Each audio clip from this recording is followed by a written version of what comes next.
Chapter 1542. Luo Qinxiu was startled and humbly bowed his head. Father is right. Qinxiu knows his mistake. When you succeeded as patriarch, I told you what our goal should be. You don't even have the qualifications to enter that person's eyes.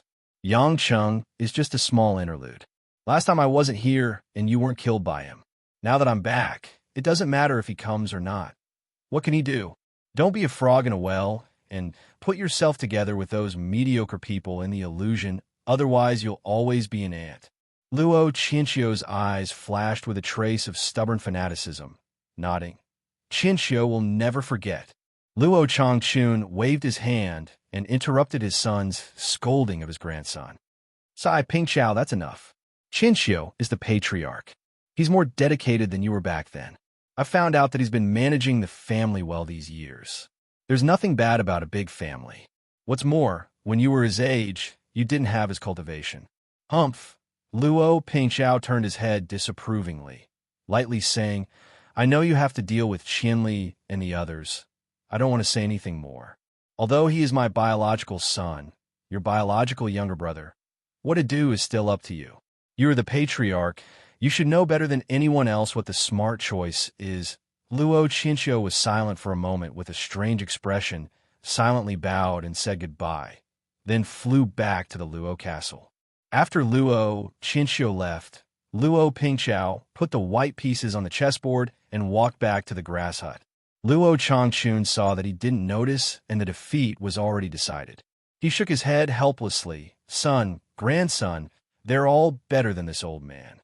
When I was young, you told me that if my son is worse than me, it's equivalent to living in this world for nothing. Luo Pingqiao walked into the house without looking back. On the other side, Luo Qinxiu returned to the Luo castle and called Luo Qianli and Lung Qingxiu into his study. When Luo Qianli saw his elder brother, his current demeanor was somewhat different from the past. He used to be somewhat arrogant, but now, because of the huge disparity in strength, he was a little unable to raise his head. Lung Qingxiu, on the other hand, was full of smiles, still charming and elegant, as if nothing had happened. The two of them saw Luo Qinxiu leisurely sitting on a chair, looking straight at them without saying a word. After a long time, Lung Qingxiu couldn't help but ask, Husband, why did you call me an uncle here? Luo Qinxiu glanced at the woman.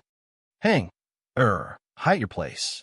Lung Qingxiu stared blankly for a moment, then pursed her lips into a smile and said, That child said that he wanted to stay at my place for a few days. I'm afraid that he was frightened by that evil thief last time and needs to recuperate. A coward won't amount to much. When Luo Qinxiu heard this explanation, he knew that Luo Hang was afraid that he would reprimand him for stirring up trouble, and that was why he was purposely hiding. Thus, he couldn't be bothered with Luo Hang anymore. Previously, when he was facing Yang Cheng, Luo Qinxiu could tell with a single glance which of his two children was more worthy of his nurturing. Although Luo Hang was the one who told him to run away, Luo Xiao, who was also in danger, had never thought of running away. She had even disregarded the danger and stood up for him. It was clear that although she was a woman, she had more courage than most men. It was impossible for an expert to be a coward. Luo Qinxiu slowly stood up and suddenly reached out his hand. In the air, a strange dark red ball of lightning energy actually condensed. It was filled with a violent and ferocious power, causing Luo Qianli and Lung Qingxiu to subconsciously retreat. Do you feel it? What aura is this? Luo Qinxiu asked with a cold smile. Hiss! Luo Qianli exclaimed. Luo Qinxiu grinned and said, That's right. It's all thanks to you, Luo Feng, and the Xiao family Xiao Mo Hui that I've fused with a trace of the primordial spirit of a Swanee. Even though it's just a tiny bit of Swanee's demon blood and a trace of Swanee's primordial spirit, after fusing with my body, the power of this purple lightning piercing cloud technique has greatly increased. My strength has also greatly improved by a great deal. Luo Qianli and Lung Qingxiu no longer had the slightest hint of a smile on their faces. Big brother. You already know? Luo Chinli understood that he could no longer hide it. You messed around with Luo Feng and this woman, and you dragged Luo Lei into the water. I also know. Do you think that a place like the Court Cloud Pavilion is very hidden? Luo Chinchou looked at the two of them disdainfully and continued, I just didn't expect that you guys would actually be able to obtain the Swanese demon blood from Xiao and Mo Hui to deal with me. This demon blood is indeed hard to guard against. I admit that I miscalculated. However, man proposes, but heaven disposes. Now, I have to thank you all for using the Swanese demon blood on me, allowing my strength to rise to a new level. Big brother, spare me. Luo Chinli fell to his knees, trembling nonstop. Don't panic. I didn't want to do anything to you. Luo Chinchou said lightly, at least you have the cultivation of the early weak water realm, so you're still of some use. You just slept with a woman and tried to poison me, but you didn't succeed. Father told me to deal with you, so I decided to let you go. Of course, this is the last chance. Father, he came back, why didn't he? Luo Chinli immediately stood up in disbelief. Why didn't I see you? Luo Chinchou sneered. You think you're worthy? Luo Chinli staggered a step. It was hard to imagine that an early-stage weak water realm expert would be so shocked that his footsteps were unstable. That's right, compared to Luo Chinchou, what was he? Luo Pingchao had always followed the principle that the strong were respected, even for his relatives and children. He had already been completely eliminated. What saved him today was not his blood relationship, but rather, his cultivation was still useful to the clan. Thank you, big brother. Luo Chinli was lifeless as he turned around and silently left the study. As for Lung Qingxiu, who was listening to all of this, her face had already turned pale. Her body was trembling, and her eyes were red as she asked with tears in her eyes, why? Since you already knew that I had that kind of relationship with them, why did you have to endure it? Luo Chinchou seemed to have heard a joke as he raised his eyebrows and said, Endure? Lung Qingxiu, don't think too much about it. Why should I endure? What does it have to do with me, whether you have a relationship with a man or not? Am I not your first wife? I am Hang Er's mother. Lung Qingxiu screamed in shame and indignation. Ha! Luo Chinchou stood with his hands behind his back. So what? You are only my wife, and only Hang Er's mother. As for the rest, I don't care about you at all. Don't you understand? I only need you to be the mistress of the Luo family in the eyes of outsiders. I don't need you to keep your chastity for me. After all, you're only secretly maintaining a relationship with them, aren't you? As if confirming her guess, Lung Qingxiu still couldn't believe it. She shook her head and choked with sobs. You lied to me. How can you treat me like this? Lung Qingxiu, the reason I called you here today is to let you understand that in the future, don't act presumptuously behind my back. The Luo family doesn't need to have a mistress, and Hanger doesn't need to have a mother either. Furthermore, you mother and son are no longer of much use to me. Lung Qingxiu gave a mournful smile and looked at Luo Chinchou with disdain. Are you trying to say that all you care about is strength, cultivation, and yourself? Everything else doesn't matter? Luo Chinchou didn't say anything. He looked at the woman coldly, as if admitting it. However, Lung Qingxiu disdainfully said, Luo Chinchou, you are the real coward. Do you know why I betrayed you and made you a cuckold? Because ever since I married you, even if I gave birth to a son for you, you have never treated me with your heart. Ever since I could remember, my clansmen told me that the reason I had a Chiu in my name was because I was betrothed to the eldest young master of the Luo family, the future head of the Luo family, Luo Chinchou. I was so longing for it. With a grateful heart, I married you, and I tried my best to be a good wife. However, you have always been dealing with me, neither cold nor hot to me, putting on an act. In fact, you don't even have the guts to look me in the eye. You are just a coward who doesn't even dare to reject feelings and express them. A cold light flashed in Luo Chinchou's eyes. Have you said enough? If you have, you can leave. No. Lung Qingxiu sneered. At most, you can just kill me. From the moment I conspired with Luo Feng and the others, I never planned to live well. Luo Chinchou, do you think I don't know? You are actually just a pitiful worm who doesn't know what you want. All you want is a powerful cultivation base, but you can't give up your worldly feelings. Back then, when you brought back that vile spawn, Luo Xiao Xiao, I knew that you already had someone in your heart. That woman from the secular world. You had real feelings for her. Otherwise, with your personality, you wouldn't have given her the chance to conceive your child. However, you want to give up your feelings and become stronger, so you can only restrain yourself. It seems like you don't care about the two children, but you can't help but protect that little bastard. You deliberately made her cultivation progress slow, deliberately made her seem like she wouldn't be a threat. Don't you feel very tired? I'm tired just looking at you. You have to hold back your words, and you have to work hard to make people unable to see through your thoughts, but you underestimate me. Lung Qingxiu. I've seen through you long ago. I hate you. I don't hate you because you abandoned me to cultivate in seclusion and cultivate all by yourself. But I hate that you would rather love a lowly woman that you can't see than a look at me, who is right in front of you. Shut up. Luo Qianqiu's face turned red, and he finally couldn't hold it in any longer. He stepped forward and grabbed Lung Qingqiu's neck. The woman coughed violently, her face flushed red, and she hit the man like a shrew, but she couldn't break free.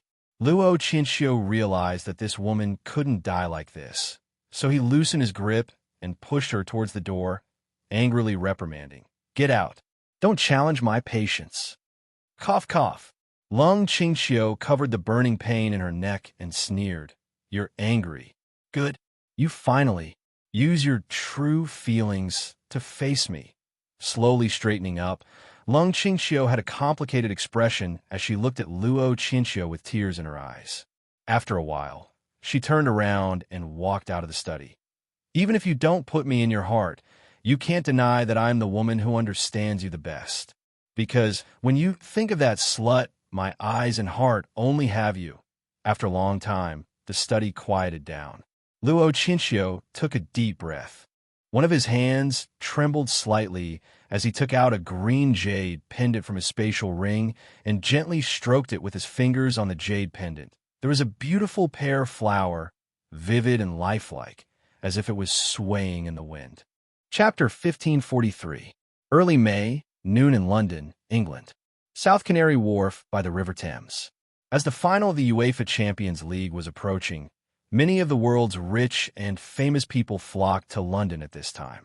Many super-rich people chose to sail their private luxury yachts into Canary Wharf at this time. This was the world-famous financial and shopping district in London, an area where every inch of land was worth its weight in gold. Just docking a yacht at this wharf would cost more than £100,000 a week.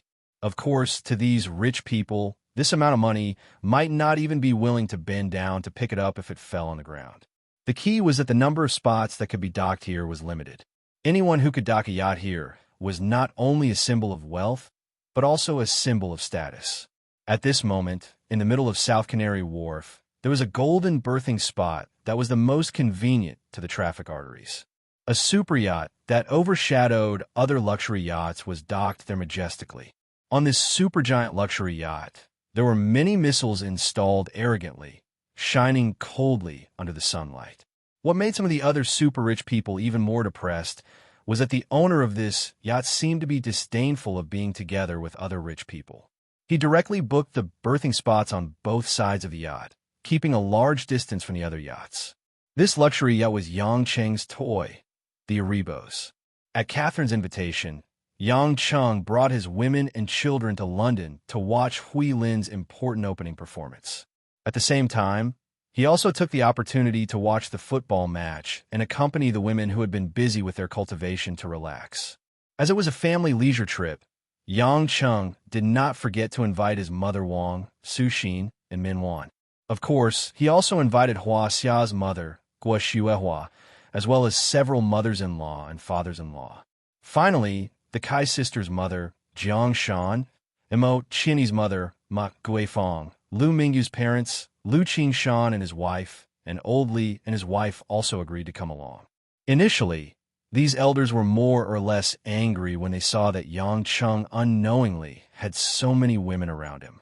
However, after the women told their parents about Yang Cheng's uniqueness and that they had become cultivators different from ordinary people in their cultivation under Yang Cheng's guidance, these in-laws realized that they could not use ordinary concepts to look at Yang Cheng. They were all old. Perhaps with the help of Yang Cheng's elixirs and skills, they could live to 100 years old, but their daughters might live for thousands of years. What reason did they have to doubt Yang Cheng, who had brought them such a big change? Perhaps they should be grateful that such a good thing had fallen into their hands. These in-laws did not know each other, and their status was also very different. However, Yang Cheng was very kind to each family and tried his best to be fair, which made these elders less angry. In particular, Yang Cheng used a private plane like the A380 to pick them up, took them to the world's largest luxury yacht, and sent a large number of polite foreign servants to serve them. They enjoyed life and lived like an emperor. It was hard not to be happy.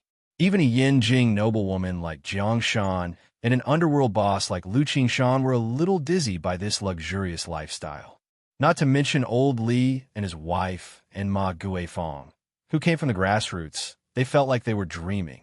To put it bluntly, the elders were not stupid.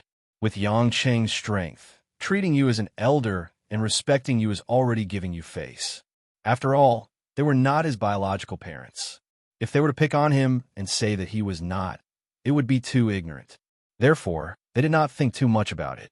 For a time, the yacht Rebos became less deserted, and the whole yacht seemed to be in a happy mood. Women and mothers-in-law naturally went shopping when they came to London. Although London did not have the world's top commercial districts like Ginza in Japan, Champs-Élysées in Paris, and New York's Fifth Avenue, but the Knightsbridge area, Harrods department store, and so on were also good places for women to crazily buy things. Even women like Lin Ruoxi, Kai Ning, and Tang Wan, who were more calm, inevitably couldn't control their footsteps when they came to these places and lingered in luxury stores. Girls like Xiao Qiqing and Jin Xiao, who were not very clear about various brands and history, also aroused strong curiosity. They asked all kinds of questions and followed their sisters nonstop.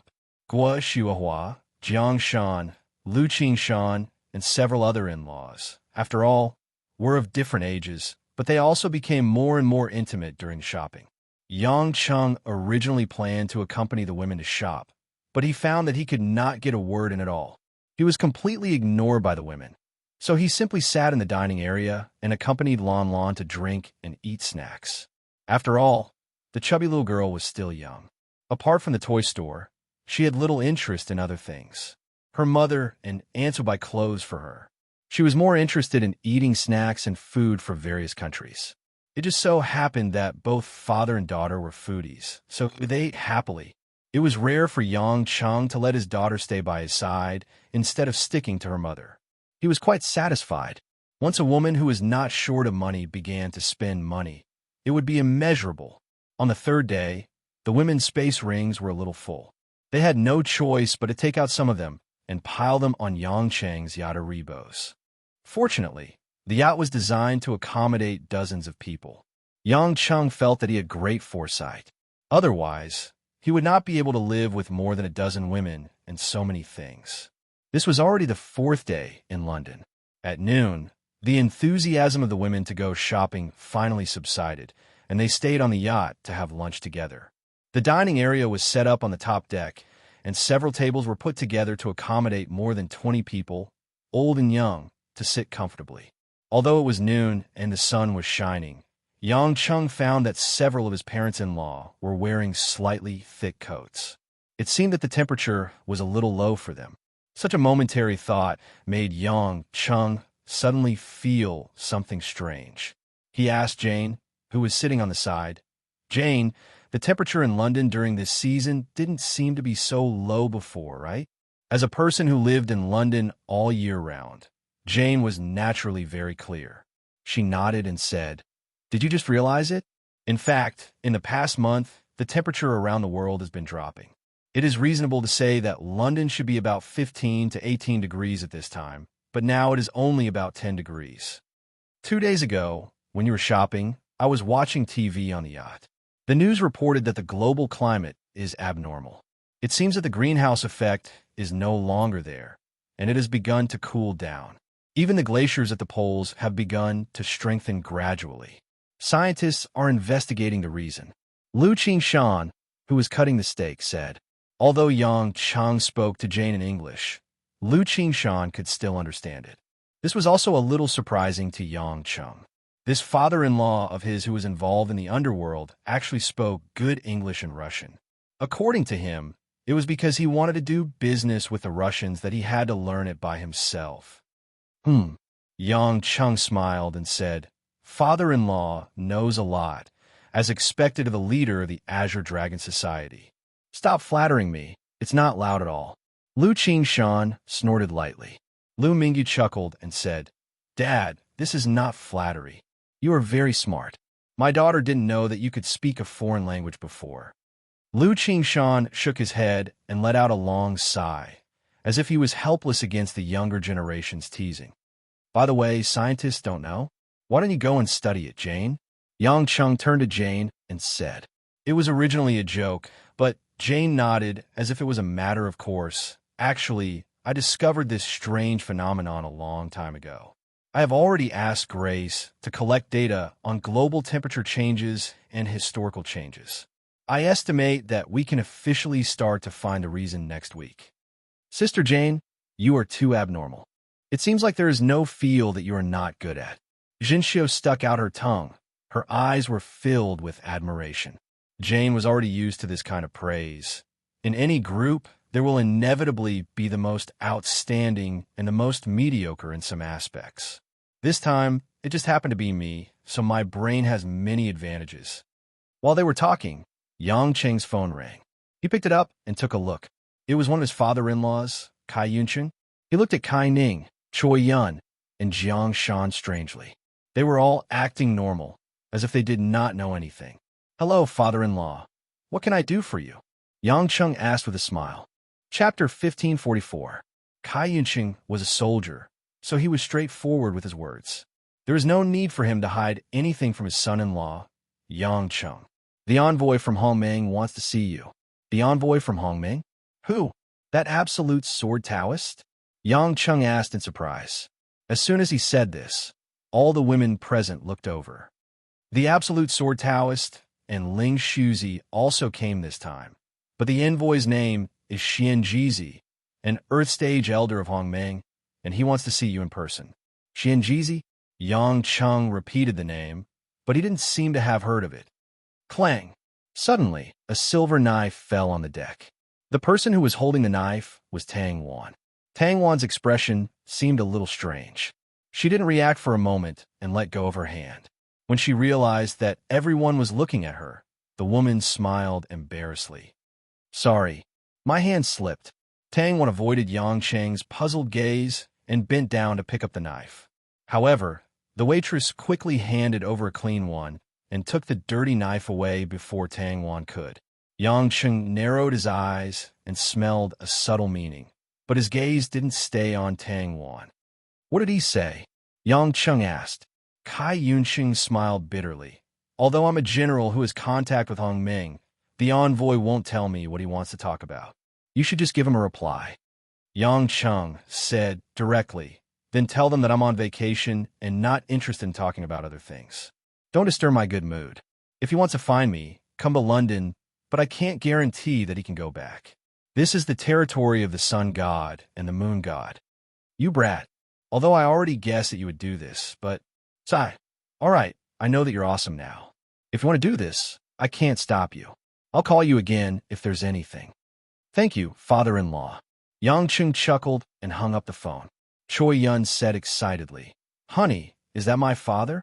What did he say? Did someone pick a fight with you? Yang Cheng replied in a serious manner. He asked when he could get his daughter pregnant. Sigh, what a headache you. Choi Yun's face flushed red. She turned her head and snorted, not saying a word. In the past, she used to be carefree, but now that they had become partners, she often became shy. Jiang Shan stroked her daughter's head and smiled without saying a word. Yang Cheng laughed heartily. He was just teasing Choi Yun. It was impossible for him to hide this kind of thing, and make the women worry for nothing. Thus, he told them about special envoy Xianjizi wanting to see him. Su Xian thought for a while and said, "Son-in-law, I've heard of this Xianjizi. He's a dark horse in Hongmeng in the past few decades. His aptitude is extremely high. In just a short 30 years, he advanced from a yellow rank to the earth rank. Since Hongmeng sent him here, I'm afraid it's not that simple." "Is that so?" Yang Cheng glanced at Tang Wan. Seeing that Tang Wan was already chewing on the fruit salad with a normal expression, he said, "Let them be. No matter how big the matter is, we'll talk about it after watching Hui Lin's performance in a match tomorrow." Lin Ruoshi, who had been quiet all along, looked over and said to Yang Cheng, "Is this inappropriate? Father-in-law and grandfather are both in the country, and there are so many people from the Yang family." "Yeah, Yang Cheng, don't play with fire. You're representing the Yang family now." Guo Xiuhua was also a little worried. Yang Cheng smiled. "Don't worry. Since Hongmeng sent someone to talk to me, this Xianjizi isn't someone who can make decisions. They asked father-in-law to pass the message to me because they want to elevate their status. They're treating me like a subordinate and summon me so that they can occupy an advantageous position. If I don't take them seriously, they can't do anything to me. If Hongmeng dares to make a move on someone in the country, they'll be breaking their own rules. They won't make such a stupid and incompetent decision." The women nodded and felt that what Yang Cheng said was very reasonable. It seemed to be the case. There was no need for Hongmeng to shoot themselves in the foot. Now Yang Cheng had definitely made a big scene in the illusion. It was impossible for Hongmeng not to know that the Luo family couldn't do anything to Yang Cheng, so they wouldn't be stupid enough to go against Yang Cheng. Lu Qingshan sighed. "You're so young, not much older than my son Mingho, but you can already play games in the world. You're really amazing. If my son is 1/10 as good as you, I can retire." "Alas." Yang Cheng smiled strangely and said, "If you want your brother-in-law to become a talent, why don't you give him to me? I'll let him stay in the Sea Eagles training base for 3 years. I can't guarantee anything else, but when he comes back, Huaxia will definitely sweep all the underworld. Of course, whether he can come out alive depends on him. Come on, I've risked half of my life so that my son and daughter can live comfortably. Now that Mingyu has gotten happiness, no matter how incapable that brat Mingho is, I don't want him to die." Lu Qingshan waved his hand. When it came to the topic of thinking for their children, old Li, his wife, and Jiangshan all began to interject. In the end, the lunch became a memoir of the parents' blood and tears. In the afternoon, the women dispersed. Some rested, some cultivated, and some went to change into different clothes to compare. There was even Choi Yun, who took Lan Lan to drive a speedboat to play. Yang Cheng silently came to the door of Tang Wan's room and knocked on the door. "Please come in." Tang Wan's gentle voice came. Yang Cheng pushed the door open and entered. In the low-key and luxurious guest room on the yacht, Tang Wan elegantly stood on the Persian carpet and said with a smile, "You came to my place right after eating. Aren't you afraid that the first branch will be jealous?" Yang Cheng didn't say anything. He walked in front of the woman and stared directly into her beautiful eyes. That bright expression was very calm, but it didn't seem real. "What's wrong? Look at me like that." Tang Wan smiled and wrapped her arms around Yang Cheng's waist. "I should be the one asking you. What's wrong with you? What's the matter? Do you need to hide it from me?" Yang Cheng asked in a low voice. Tang Wan smiled sweetly and said, "Why did you suddenly say that? Why would I hide anything from you?" As she said that, she leaned her body closer to Yang Cheng's chest. She leaned her head on Yang Cheng's body and rubbed it. The faint fragrance from her hair entered Yang Cheng's nose. "My little lover, do you have to talk about such a pleasant afternoon?" One of Tang Wan's hands slowly moved down from Yang Cheng's waist to the line of his muscles. She reached the middle of Yang Cheng's thighs and grabbed that big lump with one hand. However, to Tang Wan's surprise, the man surprisingly didn't react. Although his body was still huge, he didn't enter a state of preparation. For someone as lustful as Yang Cheng, it was almost impossible. Although I rely on my lower body to think most of the time, when it comes to things that can't be joked about, I will still use my brain. Yang Cheng reached out and pushed Tang Wan away from him. He grabbed the woman's shoulders and looked straight into her beautiful eyes. Your reaction after hearing about Xianjizi is not something a woman like you should have. Tell me, what does he have to do with you? Tang Wan's smile was slightly forced. Her heartbeat uncontrollably quickened. I was just careless. Yang Cheng's face revealed a hint of anger. He let go of Tang Wan's shoulder and said, Fine, since you won't say it, I'll go back to Huaxia to find that Xianjizi and kill him. Seeing that Yang Cheng didn't seem to be joking, Tang Wan immediately grabbed the man's hand and angrily said, What are you doing? I didn't say anything. Are you crazy? If you kill the envoy of Hongmeng, wouldn't that mean that you have another great enemy? Elder Tang once said in front of many people that he was dissatisfied with Hongmeng, saying that Hongmeng's people harmed your father. Looking at your performance, I have reason to believe that this matter has something to do with Xianjizi, so killing him is most likely not wrong. Besides, do you think I'm the kind of person who cares about the number of enemies? Yang Cheng said with a cold face. Tang Wan was a loss for words. She didn't expect Yang Cheng to think so far ahead. After a long while, she finally let go of Yang Cheng's hand with hidden bitterness. I'll say it, all right, but you have to promise me that you won't be impulsive and that you won't kill him. That depends on what the truth is. Those who should be killed still have to be killed. Yang Cheng didn't budge an inch. Tang Wan gritted her teeth. This man was like an iron weight when it came to fighting with her. Slowly turning around, Tang Wan sat on the side of her bed and said, Actually, I don't know how much of the truth is in this matter. It's about my father and mother. Chapter 1545. Tang Wan's story started from a suicide note that Tang Zhichen had left for her after his death. If Tang Zhichen hadn't died, Tang Wan wouldn't have been able to see the suicide note. However, Tang Zhichen and Yin Buin's plan had failed. Knowing that he couldn't continue, he told Tang Wan some secrets about the relationship between the Tang family and Hongmeng. At that time, the Tang family was related to Hongmeng and was responsible for supplying secular resources to Hongmeng. Every family head and successor had contact with Hongmeng messengers. Tang Wan's father, the eldest son of the Tang family, Tang Lun, was trained by Tang Zhichen as a successor because he was young and promising. Naturally, he knew the Hongmeng messengers. At that time, the Hongmeng messengers happened to be a yellow rain cultivator called Xianjizi. Originally, everything was done according to the old rules. The Hongmeng messengers told the Tang family about the requirements in the illusion realm. After the Tang family finished arranging everything, the Hongmeng messengers would check and send the goods into the illusion realm. This was just a business relationship, so there shouldn't be any other contact. However, during several meetings with Tang Zhichen and his son, this cultivator called Xianjizi found out that there was a woman with a pure Yin constitution in the Tang family. The so-called pure Yin constitution wasn't like Si Yao Qi Qing's 9 Yin meridians, which were too Yin and harmful to the body.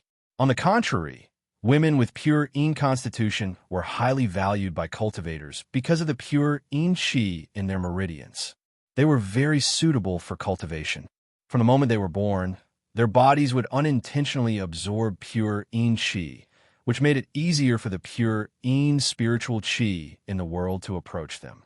However, when a woman with a pure Yin constitution loses her virginity, the man's yang energy will enter her body, especially after giving birth.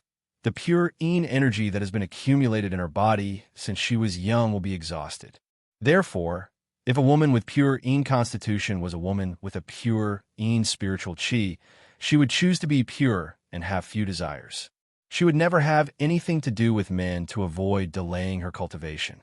This woman was none other than Tang Wan's mother. Although she had already given birth to Tang Wan and was pregnant with her younger brother, Tang Ju, Xianjizi discovered that her body had accumulated quite a bit of pure Yin spiritual energy. At that time, Xianjizi, who was only at the late stage of soul formation, suddenly had evil thoughts. The pure Yin spiritual Qi was very helpful for him to break through to the tribulation passing stage. He knew that if he waited until he returned to Hongmeng, he would not have another chance. He had to make a prompt decision. Moreover, there wasn't much time left for him. He had to wait until Tang Wan's mother gave birth to Tang Ju. Otherwise, when Tang Ju was born, there wouldn't be much left. Under normal circumstances, the cultivators of Hongmeng would not have such evil thoughts. Firstly, most of them were not bad people.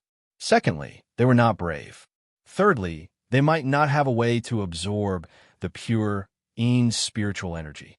However, it just so happened that Xian Jizi was audacious to the extreme and was willing to use any means necessary. Coincidentally, his sect had a technique that was specifically related to Yin and Yang seizing techniques. However, this technique was far too evil, and if word of it were to spread, it would definitely be denounced by some righteous people. He did not dare to make it public and only cultivated in secret. In order to be in a hurry, Xian Jizi raped Tang Wan's mother one night when Tang Luan was not at home. He threatened the woman to keep quiet if she wanted to keep the child. At that time, the pitiful woman only wanted to protect Tang Ju, who was in her belly. She had no power to resist this mysterious stranger who appeared in the middle of the night. Xian Jizi continuously visited the Tang family for nearly 2 months.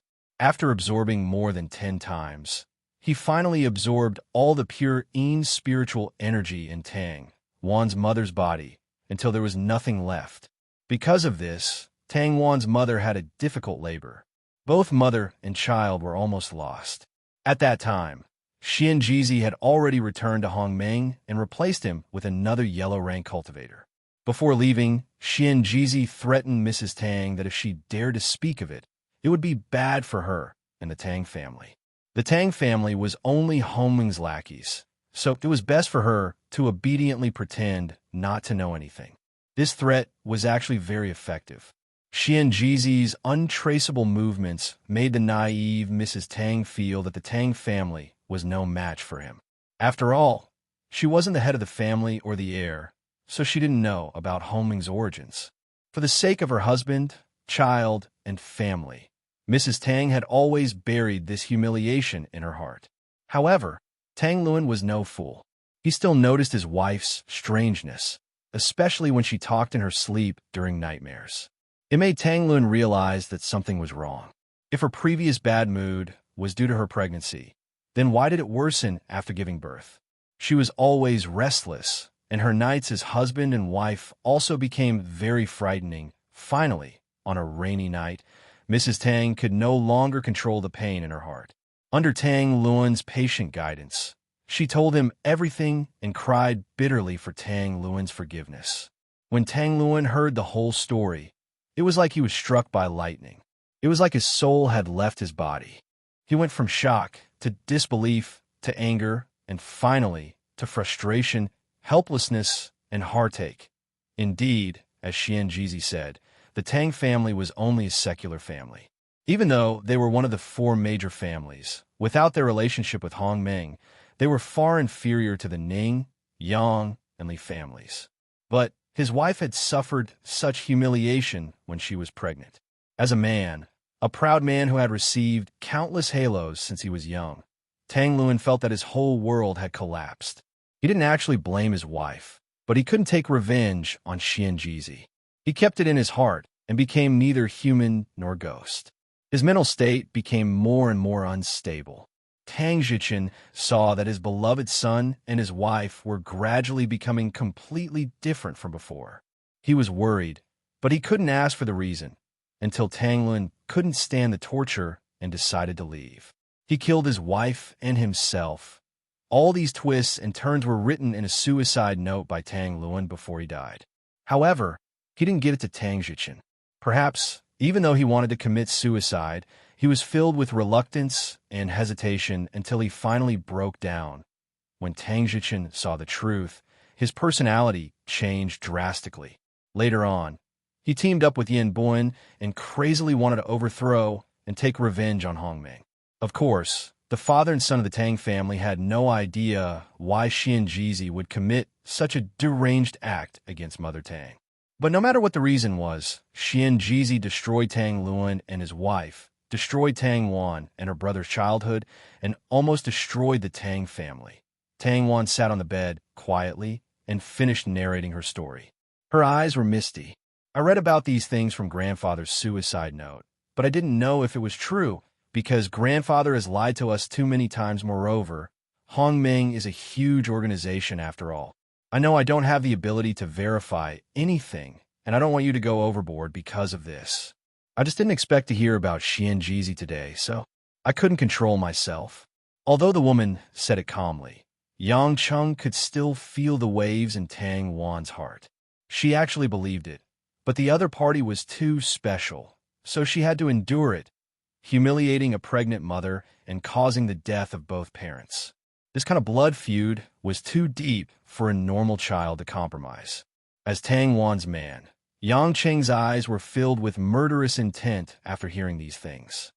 If I'm not wrong, your mother must have some kind of special constitution that attracted Xianjizi's attention. He must have relied on this dirty deed to improve his cultivation so quickly. Yang Cheng quickly guessed it. Maybe. Tang Wan wiped the corner of her eyes and smiled. It feels much better to say it out loud. I've always struggled with this matter. Should I tell you or not? Now that I've said it, I hope you won't be impulsive and bring trouble to everyone for me. I don't like it. Don't worry, I just said that we'll talk about it after the vacation. Hongming sent Xianjizi to find me, so I reckon he won't give up so easily. When I see that guy, I know what to do. Yang Cheng comforted the woman with a smile, but in his heart, he had already drawn a scarlet steel fork for the guy he had never met.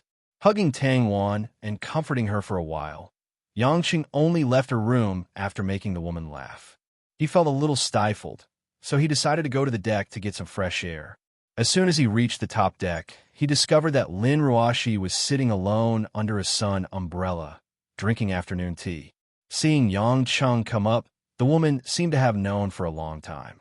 She pointed to another cup of black tea and a seat and coldly said, "Sit. Is Tang Wan all right?" Chapter 1546. Seeing that there was no one else around, Yang Cheng smiled and sat down in a relaxed manner. He took a sip of the bitter and sweet tea. "Why are you suddenly concerned about Tang Wan? I remember that you don't get along with her. It's just that you look like that. As a woman, she's not bad." Lin Ruoshi turned to look at London in the distance, as if she was talking to herself. Yang Cheng silently looked at the woman for a while, the corner of his mouth twitching. "Ruoshi, you've changed a lot recently. I'm not used to this." "What?" "I didn't expect you to get along so well with them. Although this has always been my hope, you've changed too fast. Why do I feel like something's wrong?" Yang Cheng laughed self-deprecatingly. "Am I a little hard to please? I should be happy, but I'm still feeling emotional about this matter." Lin Ruoshi looked at the man with a smile that was not a smile. "Are you afraid?" Yang Cheng was stunned. He didn't know how to reply, as if his heart had been stabbed by something. "You've realized that things are very different from what you've imagined. Facing the unknown future, you're feeling uneasy.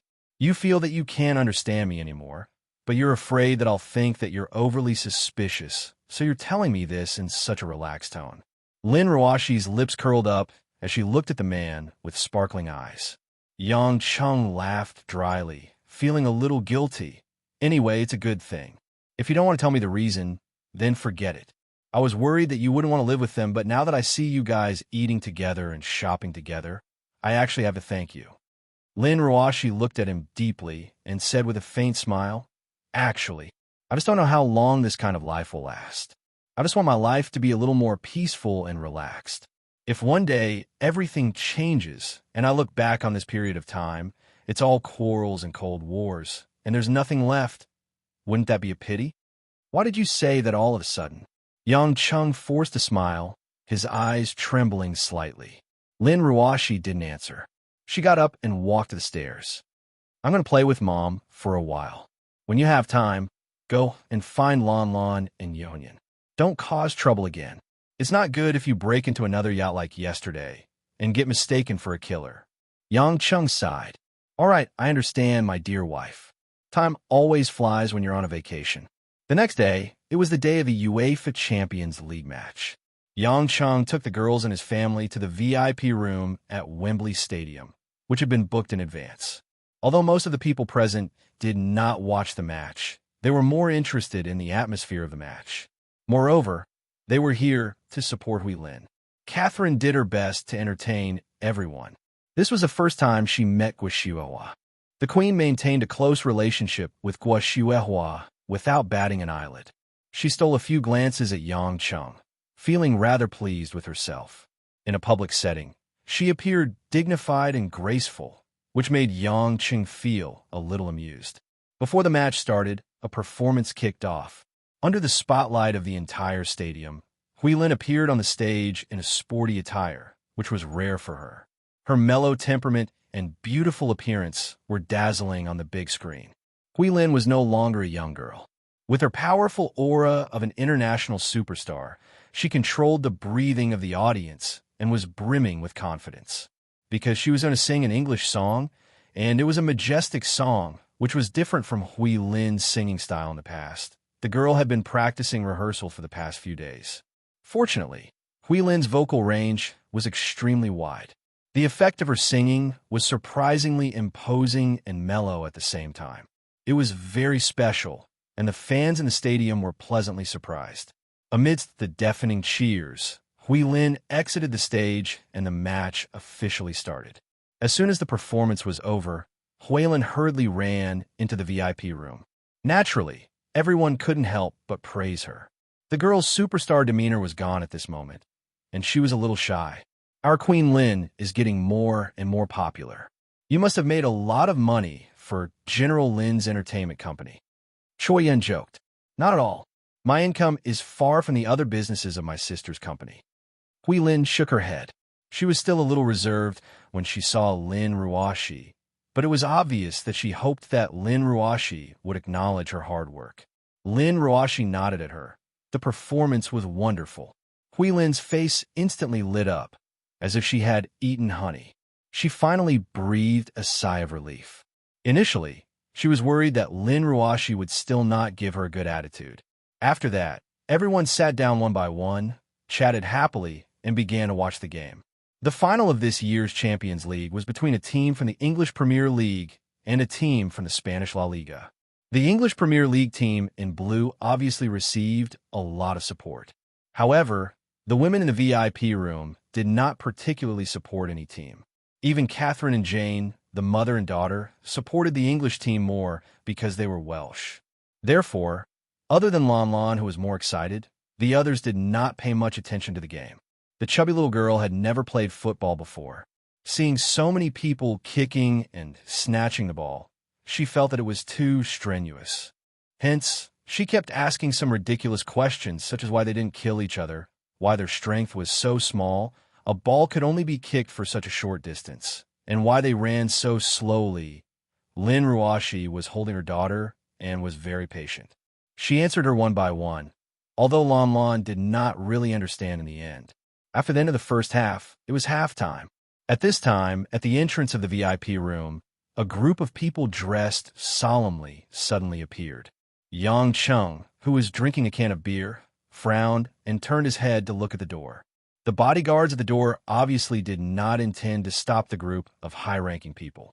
Several middle-aged white men appeared in the VIP room, accompanied by a Huaxiao man. Soon, all the women showed a surprised look. This Huaxiao man in a suit and leather shoes was actually Ning Guangyao.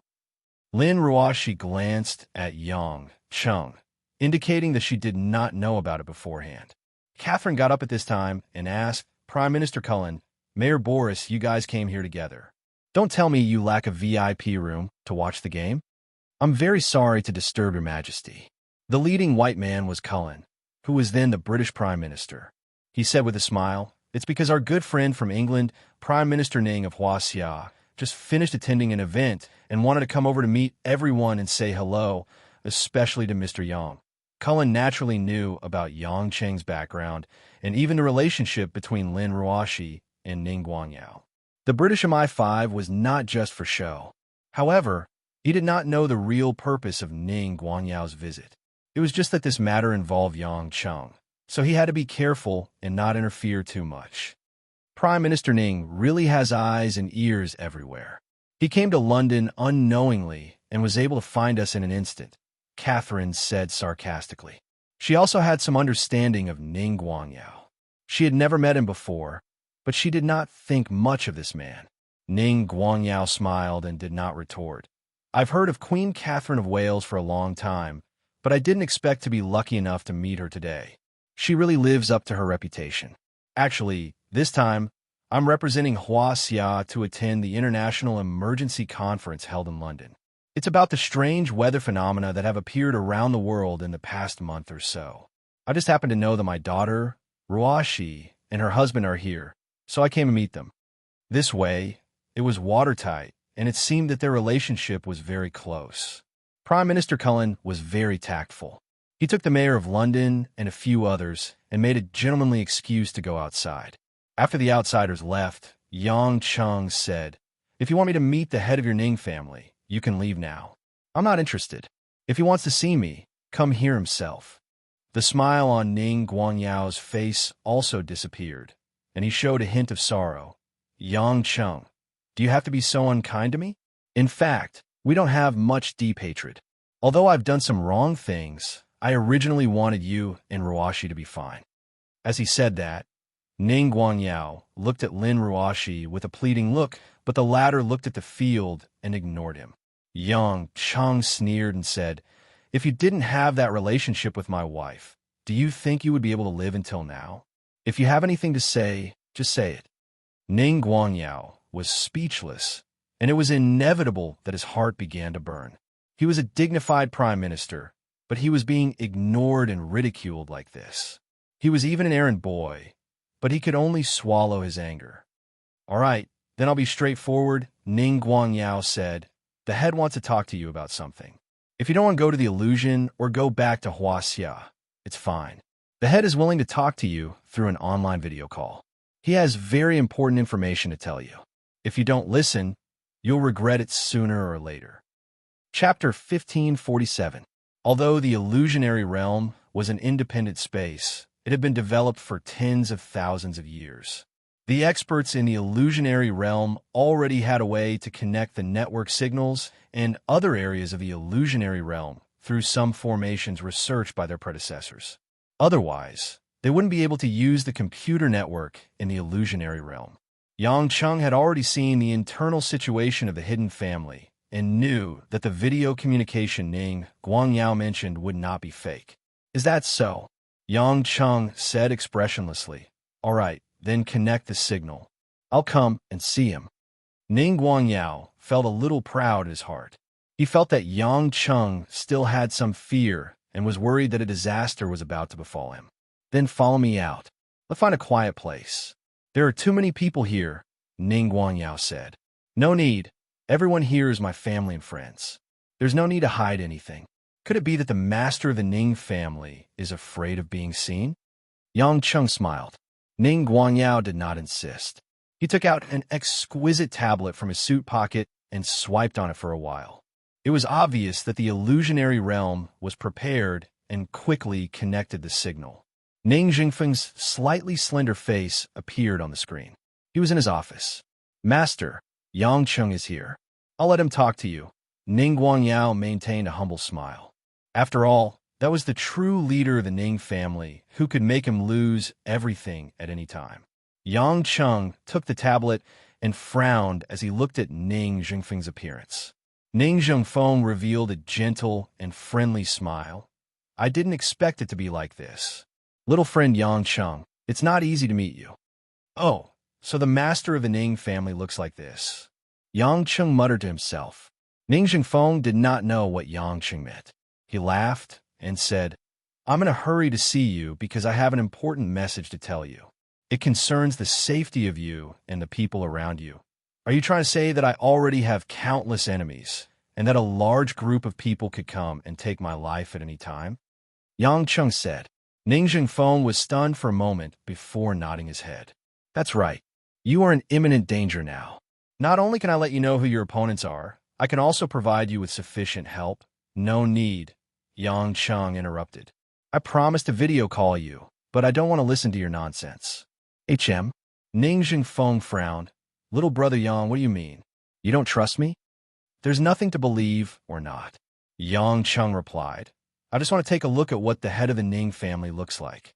That way, when I go to the Ning family to kill you, I won't let you sneak away. I'll be able to accurately kill you first." A trace of anger flashed across Ning Zhengfeng's face, but he quickly calmed down. He grinned and said, "Little brother, you can't just say that casually. I, Ning, and the Ning family shouldn't have such a deep blood feud with you, right?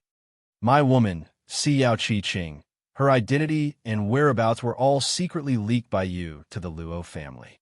Just this alone is enough reason," Yang Cheng said in a deep voice. Ning Zhengfeng was startled. His expression was unsettled on the other side of the video call, as if he was thinking about how Yang Cheng found out the truth. This messed up his prearranged speech. Unexpectedly, Yang Cheng laughed coldly. "As expected, looking at your expression, that means my guess is correct. The Ning family is truly resourceful." How could Ning Zhengfeng not know what was going on? Yang Cheng was actually testing him, and he actually had no evidence. He immediately flew into a rage out of humiliation. "You dare to play with me? So what? Do you really think that our Ning family will be afraid of you? Asking you to join us is giving you a chance to live. You are now the common enemy of the Luo family, the Shao family, and the prehistoric sect. Do you think that the declining gods can protect you while you hide abroad?" Ning Zhengfeng roared. "Prehistoric sect?" Yang Cheng frowned. "What was that?" Ning Zhengfeng sneered. "How is it? You don't even know who the enemy is. Are you afraid?" Yang Cheng did not answer, and directly threw the tablet onto the ground. Bam! The computer was smashed into pieces, shocking Ning Guangyao and the others. "What bullshit? Who cares what he is? If he dares to come find us, we'll just kill him." Yang Cheng looked coldly at the stunned Ning Guangyao in front of him. "I'm not in a good mood. While I still care about the blood relationship between you and my wife, Scram. You were so arrogant." "Yang Cheng, for Ruashi's sake, I'll give you a piece of advice. There are some rules that people have to follow in this world. Everyone has their own laws that bind them.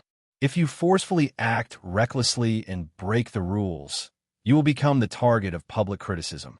No one will be able to save you," Ning Guangyao said righteously. Ning Guangyao was so angry that his heart was about to explode, but when he felt Yang Cheng's dense killing intent, he still coldly snorted and turned to leave. Yang Cheng walked to the glass window where he watched the game. The surrounding Lin Ruoxi and the others looked at him with a serious expression. Many of them were deeply worried. Unknowingly, Yang Cheng's enemies had increased. Some of them were already hostile towards him, some were caused by women, and some were mountains that he had to climb on the road to becoming stronger. However, Yang Cheng was very calm and quickly regained his calmness. "Qing Er, do you know what the prehistoric sect is?" Yang Cheng asked in a low voice. "I've never heard of it." "Nanny, do you know?" Xiao Qi-Qing shook her head and looked at Su Xian. Su Xian also shook her head. Obviously, the prehistoric sect was not something that ordinary people like them knew about. "I'm afraid it has something to do with the Meng clan. Didn't the Meng clan send out quite a few experts?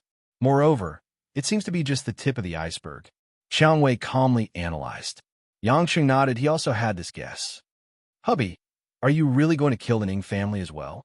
Lin Ruoxi asked with a slight frown. "You want me to stop?" Yang Cheng glanced at the woman and said, "Ruoxi, this time I won't listen to you. Everything else can be discussed, and I can even satisfy you one by one. But this matter concerns everyone here, and even tens of thousands of lives that are related to me. I won't listen to you." Lin Ruoxi saw the resolute look in the man's eyes and sighed. "Actually, I didn't want to stop you. I just felt that it was too dangerous. Even if I don't make a move, they won't tolerate me. Otherwise, they wouldn't have used these tricks of borrowing a knife to kill me." Yang Cheng said gloomily, "This is just a path that we have to take. Once we walk past it, it will be over." Hui Lin, who had been standing at the side without saying a word, suddenly said, "Brother Yang, I'm afraid it's not that simple. Right now, in the illusion realm alone, we have already declared war on the 3 great families, and there are at least tens of thousands of enemies. Is it really okay to keep killing people and making enemies? Perhaps we don't have to cause a bloody storm in the city. Perhaps we can solve the problem in other ways. They have their own rules. As long as we are sure that we won't break their rules, it should reduce a lot of pressure. Huilin, you are too naive. Rules? Laws? Yang Cheng pointed to the front. On the field, the players were coming onto the field one after another. The second half of the football match was about to begin. Do you know why something like football is so popular and why so many people are filled with anticipation? Chapter 1548. The women were a little puzzled, including Lu Qingshan and the others. They were all confused. Why did this son-in-law suddenly talk about football when it was such a heavy topic? Yang Cheng said to himself, because in a football game, no matter how strong or weak you are when both sides go on the field, according to the rules of the game, the score will always start from 0-0. There will be no difference. Run desperately, try hard to intercept, use all your fighting spirit to shoot. As long as they are willing to fight, the weak teams in the lower leagues can even beat the European champions. In a sense, it is a spiritual sustenance for ordinary people, a manifestation of persistence. On the field, the winner is king. Even if you only beat the strong once in your life, the weak can also have the opportunity to look up at the stars above your head. That is its charm. But is that really the case? Maybe it is 0-0 for the players, and it is also 0-0 for the audience. But for those who control it, the tycoons, the senior officials of the Football Association, it is different. As long as a strong team loses in a game, they can earn hundreds of millions or even billions of profits from gambling. Then, not to mention the European champions or the world champions, they can lose at any time, and it does not matter how many goals they lose. If a player is disobedient, they can just let him strain during training. If a coach is disobedient, they can just make up a reason to change the leader. Which referee is disobedient? Just don't let him play. The media is controlled by them. The team is controlled by them. And even the country's luxury tax and players' income are controlled by them. In a football game, naturally no one will look at the weak but the fat. How can they let go of it so easily? Even if the fans know that it is fake, that it is a black whistle, what can they do? Apart from protesting, cursing, ridiculing, and using their mouths to support their own sense of existence, to tell themselves that they are also citizens, there is nothing good. The so-called stepping down and stepping up is just the insider trading that those big shots have long planned. Unless the public does not watch or participate in the game, otherwise, whether it is the ticket money or the game bets, it will make the wealth flow into the pockets of those people. No matter which region or which country they are in, the truth is the same. It is just that the money will flow into the pockets of different people, unless they give up football. That's right. All of this is very dirty, but aren't humans a dirty life? Now, I'm like someone who has unknowingly become a world-class star player and a world-class coach. In other words, I'm a brand new strong team. There are only two reasons why those rich families and tycoons have their eyes on me. First, they want me to help them earn money. Second, they don't want me to earn money for others. In other words, they want me to give them a share of the money I earn. This was the rule they had set, and no one was allowed to break it to harm their most fundamental interests. If I do well, they'll let me live and give me things like the Ballon d'Or or the Golden Boot, or even give my team a European title. But if I don't do well, they'll suppress me, hurt me, and make me fail. In the past, I was too weak in their eyes, so of course they wouldn't take me seriously. But now, I have the ability to threaten their foundation, so they naturally can't just sit on the fishing platform. Until the very last moment, the mastermind behind the scenes will not be willing to reveal his true face. After all, if he wants everyone to think that this is still a match that started with a score of 0, everyone fell silent, and when they looked at the football being played, they couldn't help but reveal thoughtful expressions. Although Yang Cheng's words were biased, a lot of it was the cruel reality. Lu Qingshan sighed. Although the struggle you're involved in isn't something we can participate in, as her father-in-law and a man who has gone through many hardships to get to where he is today, I can understand part of your feelings. Yang Cheng smiled at him gratefully and waved to Yang Lanlan, who was stuffing popcorn in her mouth at a table. The chubby little girl blinked and looked reluctantly at the big box of half-eaten popcorn. She ran to her father's side, not knowing what was going on. Yang Cheng picked up his daughter, stroked the chubby little girl's soft black hair, and pinched her tender face. His eyes were full of love. I have no way out because they will no longer treat me as a weak person. If I want to continue, the only way is to break the rules they set, in addition to being in cahoots with them, or to be above all of them and trample on their rules. Yang Cheng said each word firmly. He looked deeply at everyone present and smiled. This is not only for me, but also for you, for my children, Guoshuehua, whose eyes were red and tearful, finally couldn't help but trot over. She hugged her son and granddaughter from the side and sobbed. Everyone knew why. It was a kind of helplessness and self-blame for not being able to do anything for their children as a parent. It was a kind of powerless shame as a parent, but also a kind of pride as a parent. Illusion, Ning family. In Ning Zhengfeng's office, a man's extremely angry roar came. Damn Yang Cheng, how dare you look down on me? One day, I, Ning Zhengfeng, swear to kill you. I will turn your bones into ashes. The furious head of the Ning family smashed the computer and various items on his desk into pieces, but he still couldn't get rid of the hatred in his heart. Ning Zhenggang and Ning Zhengchun, who were standing in front of him, all revealed expressions of fear. It was too rare to see their elder brother lose his composure like this. It could be seen that after being rejected and ignored time and time again, the arrogant Ning Zhengfeng hated Yang Cheng to the bone. Big brother, please calm down. It's fine if this Yang Cheng doesn't know what's good for him.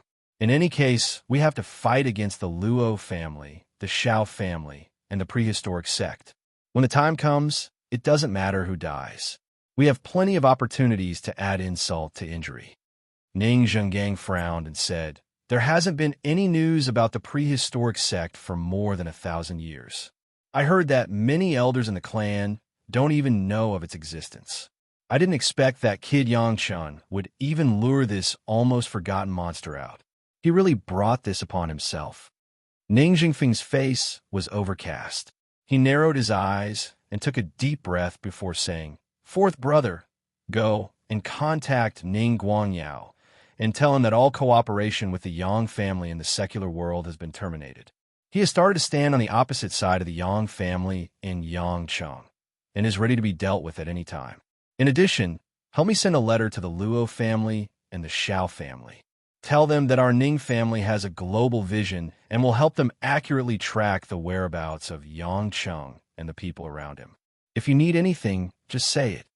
Ning Zhengchun revealed an evil smile. Yes, big brother. Second brother. Ning Zhengfeng then said to Ning Zhenggang, bring a few elders with you to the Inshou mountain. Invite that person out of the mountain and return to the clan to guard. Ah, Ning Zhenggang said worriedly. Big brother, isn't it too early to ask that person to come back this? Go if I tell you to go. If Yang Cheng comes to our Ning family, do you think we can stop him? Ning Zhengfeng rebuked angrily. Ning Zhenggang's face turned pale, and he nodded silently. Yes. At this moment, the expressions of the three of them changed. They felt that something was wrong.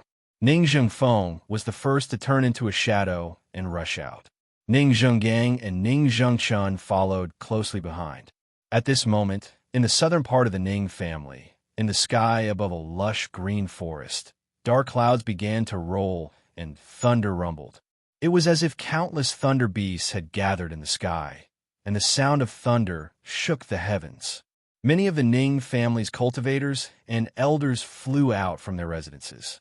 In an instant, there were hundreds and thousands of cultivators around Ning Zhengfeng, forming a black mass. Could this be? An elder at the peak of the dark water realm trembled in disbelief. Ning Zhengfeng's body was also tense. His eyes were bloodshot and his face twitched. That's right, it's third sister. She finally advanced from the peak of the weak water realm. This is the 9 heavenly lightning tribulation. I can't believe it. Luo Qinxiu advanced not long ago, and Miss Ruaju also advanced. This is truly an era where cultivation geniuses contend for supremacy. We old bones are actually fortunate enough to witness such a spectacular scene. The group of elders discussed animatedly. and their expressions were filled with envy and excitement. Ning Jingfeng's expression was rather cold. What are you arguing about? This is just the beginning. It's still unknown if third sister can withstand the 3 Tai Ching heavenly lightning. Chapter 1549. After Ning Jingfeng said that, everyone remembered that the real godly lightning hadn't descended yet. They couldn't help but worry, afraid that the family would lose such a powerful master. After all, no one knew if any of the grand elders had broken through the 9th heaven godly lightning tribulation, but there was only one person in front of them who might be able to fight against Luo Qinxiu. After a while, the heavenly might finally showed its power. A purple-blue dragon-like godly lightning twisted its thick body and crashed into the area where Ning Ruoju was cultivating. Rumble. The mighty momentum and the horrifying spiritual energy made the cultivators of the Ning family back off subconsciously. Some of the ones with lower cultivation even started to use their true yuan to protect themselves from internal injuries. In front of them, a purple-blue flame appeared, as if they had entered a strange world. This is too scary. Third sister doesn't have any defensive treasures, right? Could she withstand this? Ning Zhenggang exclaimed. Ning Jingchun swallowed his saliva, his face pale. It's hard to say. I'm afraid that even people like us can't get within 30 feet of the godly lightning. If we get too close, our souls will be destroyed. Even third sister, can she withstand 3 of them? Everyone discussed among themselves. Some elders even regretted that they didn't risk their lives to give Ning Ruoju a few defensive treasures. Ning Zhengfeng was silent, but his eyes revealed a strange look, as if he was expecting something. Then, the second godly lightning also fell. The purple-blue Tai Ching godly lightning that was even stronger than the one before crushed most of the buildings of the Ning family, even creating a huge crater. The moment the godly lightning fell, a thin golden light flashed from the ground. Some people with sharp eyes could see this, but they didn't notice anything strange. However, some masters could still sense that Ning Ruoju's true yuan wasn't damaged at all. It seemed like the godly lightning didn't do much damage to her. This made many people amazed, not knowing how Ning Ruoju withstood the godly lightning. Finally, the third and most horrifying Tai Ching godly lightning, as if it was going to split the sky and earth, suddenly fell. Rumble. The deafening sound of thunder startled everyone's divine soul. That golden ray of light that had appeared before appeared once again and was annihilated by the divine thunder. After a long time, the thunderclouds in the sky dissipated, and the sky was clear. There was a faint smell of burning in the air. The metal frames of many buildings had actually melted when they were affected. The thousands of cultivators of the Ning family stared at the crater, waiting for something. Third sister, Ning Zhengfeng shouted. A green figure holding a huge longbow appeared in front of everyone almost at the same time. Her jet black hair, that wasn't tied up, fluttered with the wind, and it was impossible to conceal her peerlessly beautiful appearance. Her black brows were like willow leaves, her starry eyes were like pearls and jade, her chin was sharp, and her skin was white like the fat of fine sheep. Ning Ruoju was wearing a cyan gauze dress. Her sleeves were fluttering in the wind. Her pair of snow-white bare feet seemed to be able to seduce people's souls. The woman did not look cold, nor was she gorgeous, but she had an unapproachable arrogance, even if there seemed to be a faint smile on her lips. What made people couldn't help but take a few more glances was the huge longbow magic weapon in her hands, which was almost the same height as her. This dark red longbow had an ancient aura, and the inscriptions on it were extremely complicated. There were all kinds of rare beasts densely packed together. No matter how you looked at it, it was a wonderful work of art. However, this huge bow didn't have a string. Although Ning Ruoju didn't intentionally release her true yuan pressure, the nearby cultivators of the Ning family could feel that this definitely wasn't a feeling that a weak water realm cultivator could have. They didn't see it wrong. Ning Ruoju had really endured the divine thunder tempering and successfully advanced. Congratulations, third sister. From now on, Your path of cultivation has reached a whole new level.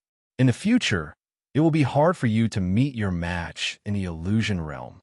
Ning Zhengchun was the first to go forward, and he smiled while cupping his hands to flatter her. He didn't even mention Luo Qinxiu, Yang Cheng, and the others. Congratulations, third sister. You made me so worried just now. Fortunately, third sister's cultivation is deep, so it was scary but not dangerous. Ning Zhengfeng also looked happy, but he didn't understand why Ning Ruozhu went through the tribulations so easily, as if nothing happened.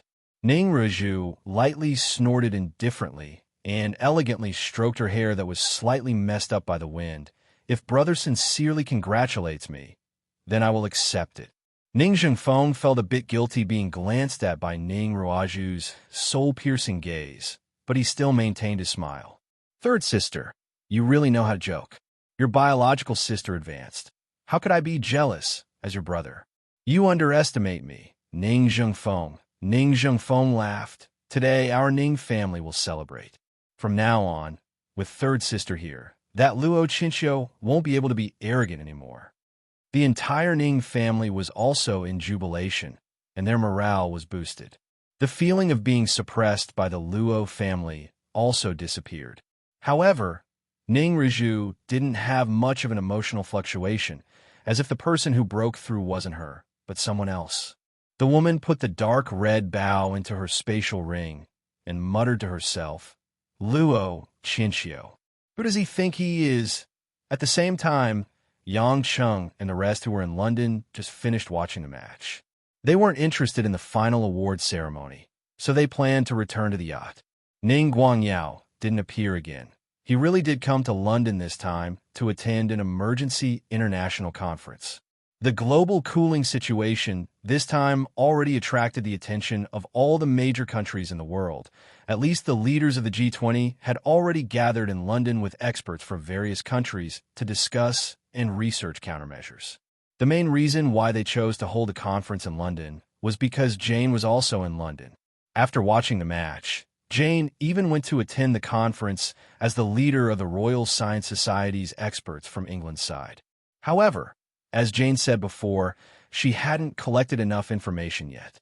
This time, she only went to briefly mention her thoughts and couldn't get any conclusions that the countries needed.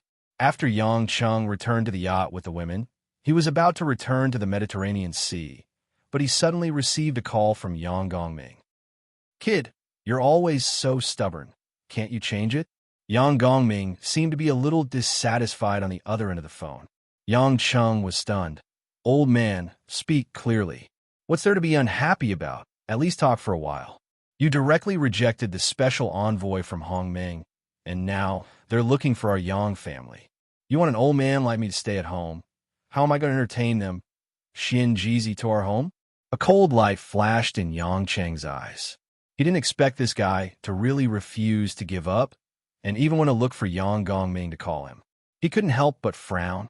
How can they reach so far? Isn't number one in Yanjing? Doesn't he care? Since when did number one have anything to do with Hongming? Is that someone you can casually speculate about? Yang Cheng was stunned. That seemed to be true. Number one never said he had anything to do with Hongming, only the Yellow Flame Iron Brigade. The special envoy is very angry. He said he would report to the supreme elders of Hongming's Heaven's Vault Island. I'm already an old man. I can't handle this. Come back quickly. You're the one who caused this. You deal with it yourself. After a few words, Yang Gongming hung up the phone. Yang Cheng put away the phone, explained the situation to the women, and planned to return to Yanjing. The women were very understanding. Actually, Yang Cheng had stayed to accompany them for a long time this time. After all, so many people were looking for Yang Cheng. It wouldn't be right if he didn't go and deal with it. When his gaze fell on Tang Wan, Yang Cheng hesitated for a moment, then said, Xiaowan, I could bring you to see that guy, but if you don't want to, it's fine. Tang Wan clenched her fist and said with a smile, Of course I'm going. I've already thought it through. Just like what you said, we have no way out. If we don't even face the enemy of our parents, how can we stay by your side in the future? Yang Cheng smiled knowingly, picked up Tang Wan, and flew back to Yanjing. In just a short while, Yang Cheng had already landed in the backyard of the Yang family with Tang Wan. The group of Yang family guards had already been dismissed by Yang Gongming long ago to show his courtesy to guests. Yang Gongming was alone by the stone table in the courtyard. He was accompanied by 3 men who were dressed in different clothes. They were waiting quietly. Chapter 1550. 2 of them were people that Yang Cheng knew. One was the absolute sword Taoist with a flying sword on his back, and the other was Ling Shuzi, a senior of the Kunlun sect. However, Ling Shuzi had made a lot of progress and had reached the early stage of Kuei water. A man with black hair and a long beard, who Yang Cheng had never met before, was dressed in a purple robe. His face was like jade, and he looked like an immortal. His cultivation level was at the early stage of Kuei water. Without a doubt, he must be Xianjizi. Yang Gongming waved at Yang Cheng, nodded to Xianjizi and the other 2 people with a smile, and walked slowly out of the yard. It seemed that he didn't want to ask more questions. Seeing Yang Cheng appear with Tang Wan, Xianjizi stroked his long beard, picked up the teacup, and took a sip with a leisurely look. It seemed that he didn't want to stand up and greet them. Ling Shuzi stood up first and said in surprise, "My little friend Yang Cheng, I didn't expect that you could make such a big noise in the illusion realm in just 1 or 2 years, and your cultivation level has reached such a high level. I'm really envious of you." Yang Cheng had a good impression of this unconventional cultivator of the Kunlun sect. It was this cultivator who gave him the initial inspiration to cross the innateness realm. This time, Ling Shuzi didn't change his nature, and he also showed his sincere congratulations. Taoist, you've also made a lot of progress. You should have reached the profound stage, right?" Yang Cheng asked casually. Ling Shuzi said, "I just reached the profound stage not long ago, but compared with you, my little friend, I'm still far behind." Because of the obscurity, no one present could see through Yang Cheng's cultivation level. However, what Yang Cheng did in the illusion realm showed that he must have the cultivation level above the Tai Ching Heavenly Thunder Tribulation, so there was no need to doubt him. "Humph," Xianjizi said coldly. "Ling Shuzi, I didn't come here to let you talk about the old days." Ling Shuzi's face stiffened. He apologized and retreated to the side quietly. After all, Xianjizi was an Earth rank elder, and he couldn't disobey him. Only then did Xianjizi slowly get up and walk in front of Yang Cheng and Tang Wan, looking at Yang Cheng arrogantly. "You're that Yang Cheng who caused such a ruckus between the Shao and Luo families?" Yang Cheng asked Tang Wan to stand a little to the side. At this time, the woman was having trouble controlling her emotions. Her body was trembling because the person in front of her might be the culprit who killed her siblings and their parents. "You came looking for me just to ask this nonsense?" Yang Cheng sneered in his heart. "You're just at the early stage of dark water. If I have to listen to what you have to say, I can kill you in the blink of an eye. Do you really think that I don't dare to touch Hongming's envoy?" Xianjizi really thought so. He didn't think that Yang Cheng would be crazy enough to fight with Hongming. No matter what, Hongming also had a direct connection with the government and had the title of Huaxia's guardian. "Sharp-tongued boy, do you know that you've caused a big trouble?" Xianjizi said with a displeased expression. "Tell me, do you still need this envoy to say it?" Xianjizi sneered. "In fact, you know very well that you've angered the Shao and Luo families, and you've also angered the forces that have been hiding behind the Meng family. You can't bear it anymore. Otherwise, you wouldn't have fled abroad, right? After saying so much, I still don't know why you've come looking for me," Yang Cheng said. Xianjizi put his hands behind his back and said proudly, "This envoy has brought the decision of Heaven's Vault Island's supreme elders. In order to stabilize the secular world and not let you, a descendant of the Yang family, fight with the hidden families and affect the hundreds of commoners, Hongming has decided to provide you with protection under certain conditions. As long as you have Hongming's protection, the hidden families and the forces behind the Meng family won't dare to act rashly, because they can't openly fight with Hongming for a single person like you." Yang Cheng narrowed his eyes and was about to say something, but Xianjizi directly stretched out his hand and interrupted him. "Brat from the Yang family, don't be happy too early. This envoy has said that there are conditions for protecting you." Yang Cheng was amused. This guy actually thought that he was going to accept it. Xian Jizi smiled smugly and turned around. He moved closer to Yang Cheng and said in a low voice, "You once angered Elder Yin Feiyun, and Elder Yin Feiyun is Elder Yin Wuchen's biological son. Just based on this, Elder Yin Wuchen, one of the 4 great elders of Heaven's Vault Island, is willing to give you a way out. You should be deeply grateful. Heaven's Vault Island Supreme Elders have decided that as long as you hand over your cultivation technique, all your spiritual pills, and your chaos cauldron to Heaven's Vault Island for safekeeping, Hongmeng will immediately give you and the people around you sufficient protection. We guarantee that no one will be able to harm you in the slightest." Yang Cheng thought that he had heard wrongly.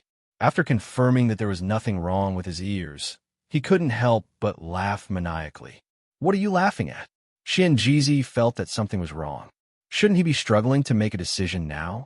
Yang Cheng clutched his stomach and pointed at Xian Jizi's nose. "Xian Jizi, is there something wrong with your brain, or are those old fogies from Heaven's Vault Island all running out of mental hospitals?" "Oh, right. Those old fogies are almost rotten. I'm afraid they don't even know what mental illness is. Then I'll put it simply. 2 words. Scram. Ew. You actually dare? You actually dare to insult our Hongmeng envoy?" Xian Jizi said, sinisterly, "Don't think that I don't know that you've robbed so many good things from the Xiao and Luo families. They must be hidden on you. Do you think that you can guard them all by yourself? While they haven't come knocking on your door yet, I advise you to listen to our Hongmeng obediently. Otherwise, you'll definitely die a horrible death." Yang Cheng said expressionlessly, "What if I refuse?" Xian Jizi laughed coldly and suddenly sent a voice transmission. "Yang Cheng, you better not try to be brave. Do you know that just based on the fact that you killed my 2 disciples, Hao Changfeng and Lu Huoding, I just have to report this to Heaven's Vault Island, and you'll completely become Hongming's enemy." Yang Cheng raised his eyebrows and sent a voice transmission. "Oh, so they're your disciples. Oomph.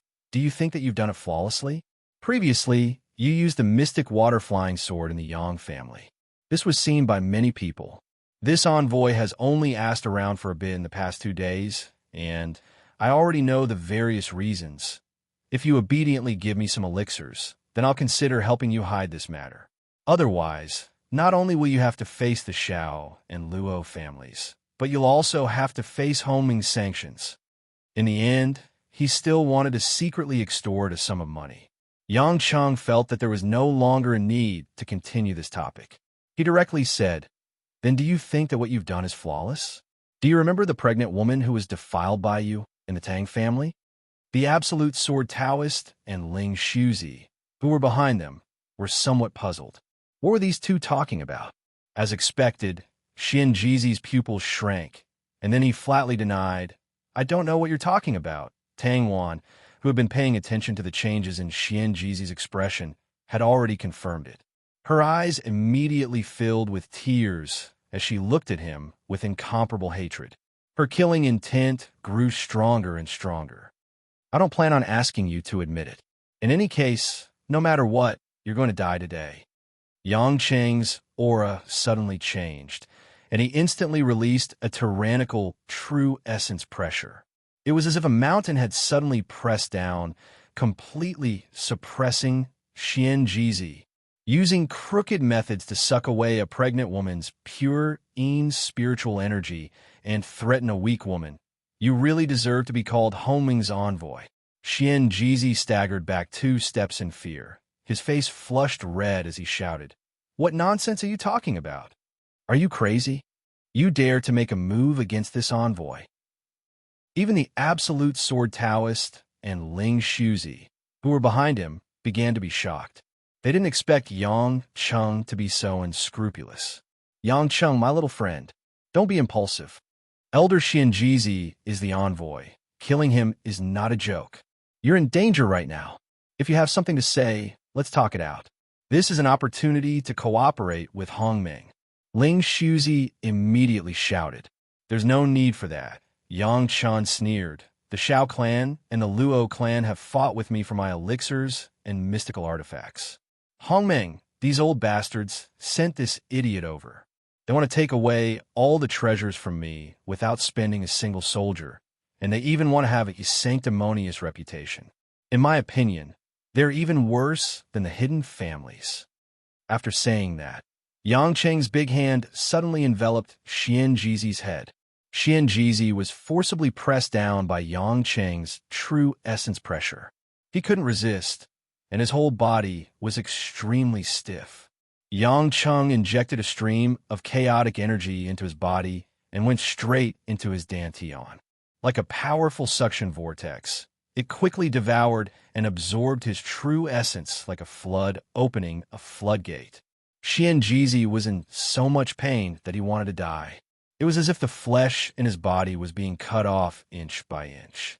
He was in so much pain that he cried and wailed. The shrill scream made the faces of the absolute sword Taoist and Ling Shuzi turn pale. An early-stage Dark Water Realm cultivator, who could be considered an Earth Realm elder in Hongmeng, was actually as vulnerable as a 3-year-old child in front of Yang Cheng. You have no evidence. Why? Xian Jizi roared with a red face. Evidence? Yang Cheng sneered. I'm not a policeman. Yang Cheng, kill people. It's enough to suspect. I don't need evidence. In the blink of an eye, Xian Jizi didn't have the strength to speak because the true essence in his body had been completely absorbed by Yang Cheng. His dantian had also shrunk, and all the meridians in his body had lost their activity. He had completely become a weak, ordinary person. Yang Cheng threw this guy on the ground in front of Tang Wan and said, "All right, Shaoan, I've destroyed his cultivation, but I'll leave his life for you, his daughter." Chapter 1551. Tang Wan bit her red lips and stared at Xian Jizi, who seemed to be dying on the ground. Pain and struggle flashed through her eyes. Both Ling Shuzi and Absolute Sword Taoist looked distressed. They didn't expect things to develop to this point. Although Xian Jizi was too domineering and the orders from Homing Skyfall Island were too much, they didn't expect Yang Cheng to be so daring. He wanted to fight against the 3 hidden families, the forces behind the Meng family, and the 5 enemies of Hongmeng all by himself. There were at least tens of thousands of enemies. They weren't just shrimp soldiers or crab generals. The special forces in the secular world were all cultivators. Was he arrogant, crazy, or insane? Ling Shuzi couldn't see through him. He found that the young man he once thought was immature suddenly looked up to a great mountain. Meanwhile, Absolute Sword Taoist was deeply worried. He was afraid that Yang Cheng would kill him out of anger. He couldn't resist at all and didn't even dare to run away. After a long time, Yang Cheng saw that Tang Wan didn't want to make a move, so he frowned and said, "Tang Wan, if you think your hands are dirty, I'll just break him." Hearing this, Xian Jizi, who was on the ground, almost fainted in fear. "No need." Tang Wan suddenly raised her head and smiled coldly. "Let's do it this way. I think it's too easy for him to pay for my parents' death. He's already crippled. His dantian and meridians can no longer condense any true qi. In the future, he'll be like a street beggar in the secular world. He can't even be compared to a beggar with 4 limbs. He's a cripple. It's better to let him fend for himself in the world and taste the feeling of falling from heaven to hell." That's a good idea. Yang Cheng smiled and turned to Ling Shuzi and Absolute Sword Taoist. "You guys go back and tell those elders in Hongmeng that if they want my magic treasures and elixirs, they should rush over and snatch them like those mad dogs from the hidden families. Don't talk nonsense with me. At our level, playing with the secular rules will only make me look down on you. Whoever's fist is harder will be listened to. Whoever survives to the end is the rule." Finished speaking, Yang Cheng grabbed Xian Jizi and strode out of the courtyard. "Little friend Yang Cheng." Ling Shuzi stood in front of Yang Cheng and said worriedly, "Are you really going to fight against Hongmeng like this? Do you know that this isn't some kind of joke? Not only will it affect the illusory realm, it might even cause great chaos in the secular world. I have a good impression of you because I've never felt the arrogance of superiority from you. Moreover, you don't have the slightest bit of malice towards me. If it wasn't for you today, I might have killed all 3 of you." Yang Cheng said with a smile. So, Senior Ling Suzi, I appreciate your kindness, but please step aside. Ling Shuzi smiled bitterly. Is this kid playing with me? If he said that he had a good impression of the absolute sword Taoist in front of him, wouldn't he be regarded as an enemy when he returned to Hongming? However, he knew that he couldn't stop him even if he wanted to.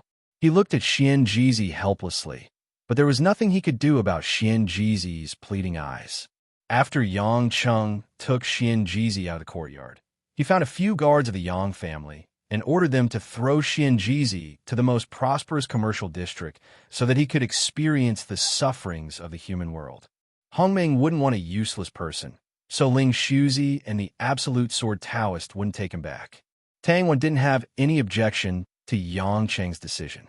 After all, she was in her 40s, and her mind was still very different from that of many young girls. This time, Xian Jizi's fall quickly untied the knot in her heart, and she didn't linger on this sad shadow. After Ling Shuzi and the absolute sword Taoist left, Yang Cheng walked to the backyard and found Yang Gongming, who was fiddling with a pile of vegetables. Done. Yang Gongming looked at some wilted vegetables and seemed to be distressed. Yang Cheng nodded and roughly told him what had happened. Things had gotten a bit out of hand. Yang Gongming smiled faintly and didn't say anything else. Yang Cheng frowned and didn't know whether to laugh or cry. Old man, is that all you want to say? Yang Gongming thought for a moment and said, What else can I say? Oh, by the way, I don't know why the temperature has been dropping recently, and my tomatoes and zucchini have been ruined. Sigh, this damn weather, I've lived for so many years, but it's really strange recently.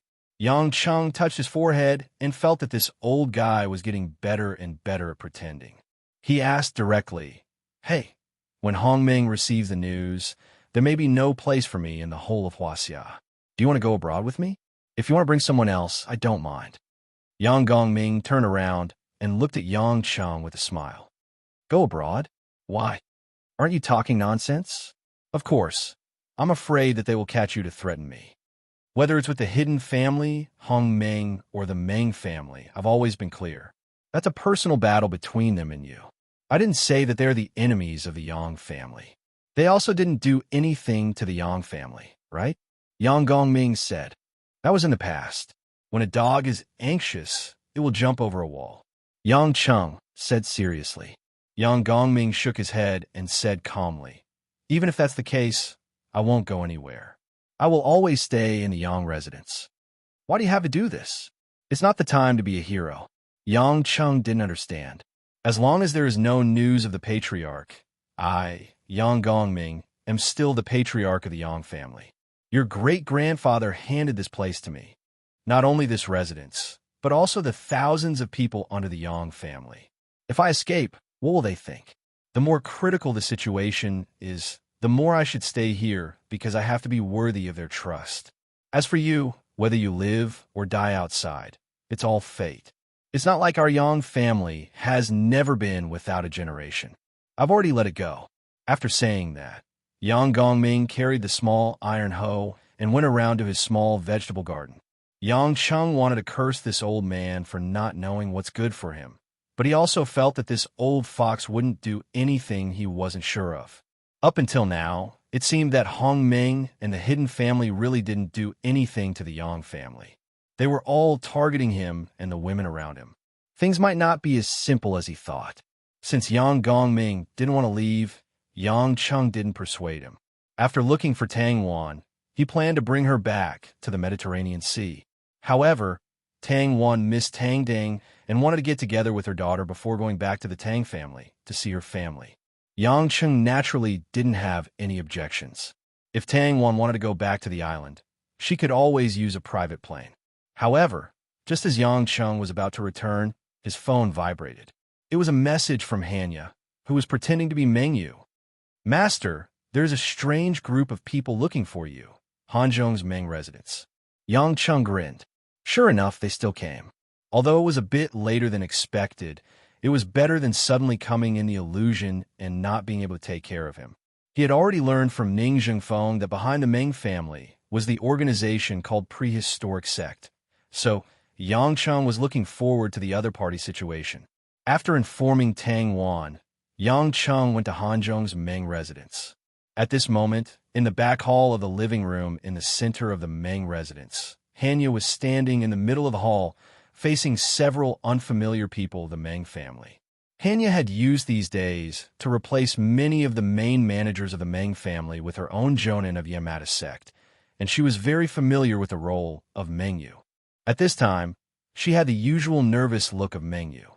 Facing the elders of the family, she didn't dare to sit down. Yang Cheng used a leaf to protect himself and came to the air. The other party couldn't detect his existence, but Yang Cheng could detect the people inside. There were a total of 7 people, 5 men and 2 women, all wearing black robes, old and young. Among them, the one with the highest cultivation base was at the early stage of weak water realm, and the others were at the middle stage of dark water realm, as well as 2 hellfire realm and 2 sunflower water realm cultivators. You are the current patriarch of the secular Meng family, Mengyu? The one who spoke was an old man with white hair and a jade headband on his head. He looked solemn. He was a master at the early stage of weak water realm. Hanya nodded and timidly said, "Yes, Mengyu is still young. I had no choice but to take over the Meng family's business. I still don't know how to address the elders. Don't mind me. Even your grandfather, Meng Kaiyuan, doesn't recognize us." The old man's face was as calm as an ancient well. "My name is Meng Daozhong, and I'm a direct elder of the Meng family. Accompanying me are elderly Sun and elder Chunajin, as well as 4 cultivators of the Meng family who don't share the same surname. This time, we came because the family hasn't received any news about the spirit treasure thief, so we were sent to see what was going on. I didn't expect to find out that there were bad consequences. Even the patriarch has changed." Chapter 1552. Henya didn't know how to respond. After she secretly sent a message to Yang Cheng, she only thought of ways to stall for time. Just as Hanya was about to say something, her cell phone rang. She picked it up and saw that it was a text message in English from Yang Cheng. Find a way to get information from them and understand the background of the Meng family. The reason why he used English was because Yang Cheng was worried that these fellows would see the words on it. If it was in English, even if they saw it, this group of reclusive old antiques wouldn't know. Hanya knew that Yang Cheng had arrived here. She smiled apologetically at Meng Daozhong and the others and said, "So that's how it is. Elder, please forgive me. You also wanted to tell the clan as soon as possible, but unfortunately, grandfather and the guardian elder died too suddenly. You didn't know how to contact the clan, so no need to blame yourself. We know that it's not easy for you to take care of the Meng family in such a short period of time. I think the patriarch will be satisfied." Henya nodded gratefully. "Elder, forgive Yuer for being rude. Can you tell Yuer the true background of my Meng family, so that Yuer can do her best for the clan in the future? Since you have already become the only candidate for the patriarch position, you naturally have the qualifications to know the true origins of my Meng family." Meng Daozhong sighed. Originally, the patriarchs of the Meng family didn't need to know too much. Your grandfather, Meng Kaiyuan, only knew a little, but now that the situation has changed and it is difficult to speculate, the clan believes that the secular Meng family should have more right to know. This time, allow me to tell you in detail. Yang Cheng, who was eavesdropping in midair, was delighted. This made it easier for him to obtain information. What Yang Cheng didn't expect was that when he heard Meng Daozhong talk about the history of the Meng family, Yang Cheng was shocked. History goes back more than 50,000 years ago. At that time, it was much longer than the time when the gods came to Earth from Mars. At that time, the civilization on Earth was at another peak after the ancient immortal era hundreds of thousands of years ago. Although at that time, it was not like hundreds of thousands of years ago, with a large number of super experts above the jade-clear heavenly thunder tribulation, but there were still a lot of experts above the 9 heavenly thunder tribulation. As the primordial beasts and mythological beasts disappeared with the primordial immortals, not only the human race, but the other races that were on a lower level also gained ample space to develop. For example, the demon race. The demon race had a wide variety of species. It could be said that there were countless stars in the sky. However, there were very few demon cultivators who were truly advanced and could compare to human cultivators. However, the reproduction rate of the demon clan far surpassed that of humans. As a result, the total number of demon cultivators was much higher than that of humans. Among them, the Green Hill Fox clan and the Dragon clan were the two strongest demon clans. The Fox clan was superior in terms of their high intelligence and demonic techniques. The Dragon clan was superior in that they were born with super combat strength and a body of steel. Of course, the human race did not fall behind. Inheriting the legacy passed down by the primordial immortals, many cultivators had cultivation at the Grand Clear, Prime Clear, and even Jade Clear levels. It was not strange for some super experts to have 2 or 3 immortal artifacts. However, some of the humans were not satisfied with the Jade Clear level. They believed that the reason why the primordial immortals were no longer around was because they had entered a higher realm, which was the legendary immortal realm. However, because of their long history, there was a gap in their civilization, and they did not find a way to advance further. In a long exploration, the cultivators who liked to explore discovered through the cultivation of demon cultivators that demon cultivators did not care about the so-called inner demons, but still did not suffer from chi deviation. It was very miraculous. As a result, they discovered a new path of cultivation through the communication with the demon race. While cultivating themselves, they also cultivated inner demons, instead of abandoning and suppressing inner demons. In the end, the lineage of demon cultivators was born. As for the cultivators who believed themselves to be the orthodox of a human race, they scoffed at the demon cultivators at first. However, they gradually realized the seriousness of this problem. Firstly, the battle strength of demon cultivators was generally higher than that of orthodox cultivators of the same level. This was because after being possessed by inner demons, their battle strength would be doubled or even stronger because they were unleashing their battle instincts. Secondly, the cultivation of demon cultivators was not absolutely safe. Some cultivators had extremely high cultivation, but something went wrong when cultivating inner demons, causing them to suffer chi deviation, turning them into bloodthirsty monsters, which brought great harm to the human race. Finally, and what the humans were most worried about, because the demon cultivators came from the communication with demon cultivators, they were very close to them. If this group of people were assimilated by demon cultivators and became enemies, it would deal a heavy blow to the orthodox world of cultivators, and even cause the human race to decline. In reality, this worry was not unfounded.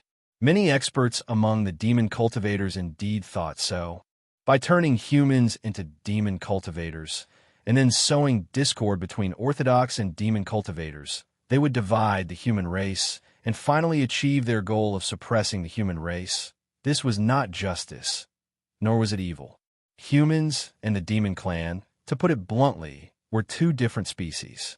Humans had to kill demon cultivators to refine magic treasures and elixirs, while demon cultivators had to eat humans to absorb their essence, or even just to fill their stomachs. Natural selection. This was the most primitive principle, but in addition to a battle of courage, the two sides also fought with wits. The flames of war began to ignite unknowingly. The orthodox human cultivators and the demon cultivators who had not yet truly formed. The battle could be said to be earth-shattering. The power to move mountains and fill the seas, and the entire earth was plunged into misery and suffering. This war lasted for nearly 100 years before it completely subsided. In the end, the orthodox human cultivators won. It was not easy for human cultivators to win, but in the end, they found the 10,000 demon realm left by the ancient immortals hundreds of thousands of years ago. No one knew who found it first, the demon lock tower. After the treasures of the 10,000 demon realm appeared one after another, the human cultivators were invincible, sending the masters of demon cultivators and demon cultivators into the 10,000 demon realm one by one. Those demon cultivators were the most wronged. Their ancestors were subdued because they could not fight against the ancient immortals at that time, and they did not lose to the humans of the same era, but to the ancient immortals hundreds of thousands of years ago. Of course, it was impossible for all the demon cultivators and demon cultivators to be absorbed. After some of the strong were gone, the population of demon cultivators and demon cultivators withered, and they were a group of weak people. Some merciful people among the orthodox cultivators thought that there was no need to kill them all. The descendants of these demon cultivators and demon cultivators were placed in an area called the prehistoric realm, located in the present heavenly mountain range. It was similar to the illusion of Hong Meng, left behind by the ancient immortals, but it was much smaller, about 1/3 of the size of the illusion, but it was enough for these people to survive. Gradually, the demon cultivators and demon cultivators also faded from the stage of history. However, the times were changing, and the orthodox human cultivators, after neglecting this group of demon cultivators and demon cultivators, slowly began to wither. The old died, and those who fought died. The demon cultivators and demon cultivators slowly recovered their vitality and established the prehistoric sect, which was divided into the demon sect and the demon sect. The dragon clan of the demon sect was almost wiped out, so the one in charge was the Green Hill Demon Fox clan, while the demon sect was led by the Meng family, because the Meng family was the most powerful, and their ancestors had produced many amazing super sky demons. However, even after tens of thousands of years, the prehistoric sect was still not enough to defeat the orthodox human cultivators. Firstly, the bloodline of the demon clan was too few, and they lacked the dragon clan. Secondly, the devil cultivator's inner demon cultivation method was not easy for those who were left behind. Moreover, the environment was not comparable to 50,000 years ago. Therefore, there were not many people in the devil sect who could successfully cultivate inner demons. But even so, as human demon cultivators, it was still convenient for them to do things in the world. In the Great War of the Gods 20,000 years ago, the prehistoric sect, which did not participate in the prehistoric sect, found an opportunity. They discovered that the orthodox cultivators, later known as Hong Meng, had their strength greatly reduced, and they no longer needed to be particularly afraid. Thus, it was decided that the Meng family, the leader of the demon cultivators, would begin to operate in the secular world and deliver some supplies to the prehistoric sect, just like how Hong Meng used to let the Tang family deliver supplies. When Hong Meng first discovered that the prehistoric sect had made a move, they did indeed have a bad relationship, but later on, they discovered that they were about the same. Even if Hong Meng was stronger, there was no blood feud between them. Their common enemy was the gods, so there was no need to fight to the death. In the end, Hong Meng did not care too much about the Meng family established by the prehistoric sect in the secular world. The prehistoric sect also silently endured, cooperating with the successive rulers of Huaxia, and did not overstep their boundaries. The two had almost no interaction for thousands of years, so the majority of the people in the illusion did not know about the existence of the prehistoric sect, the demon cultivators, and the devil cultivators. Chapter 1553.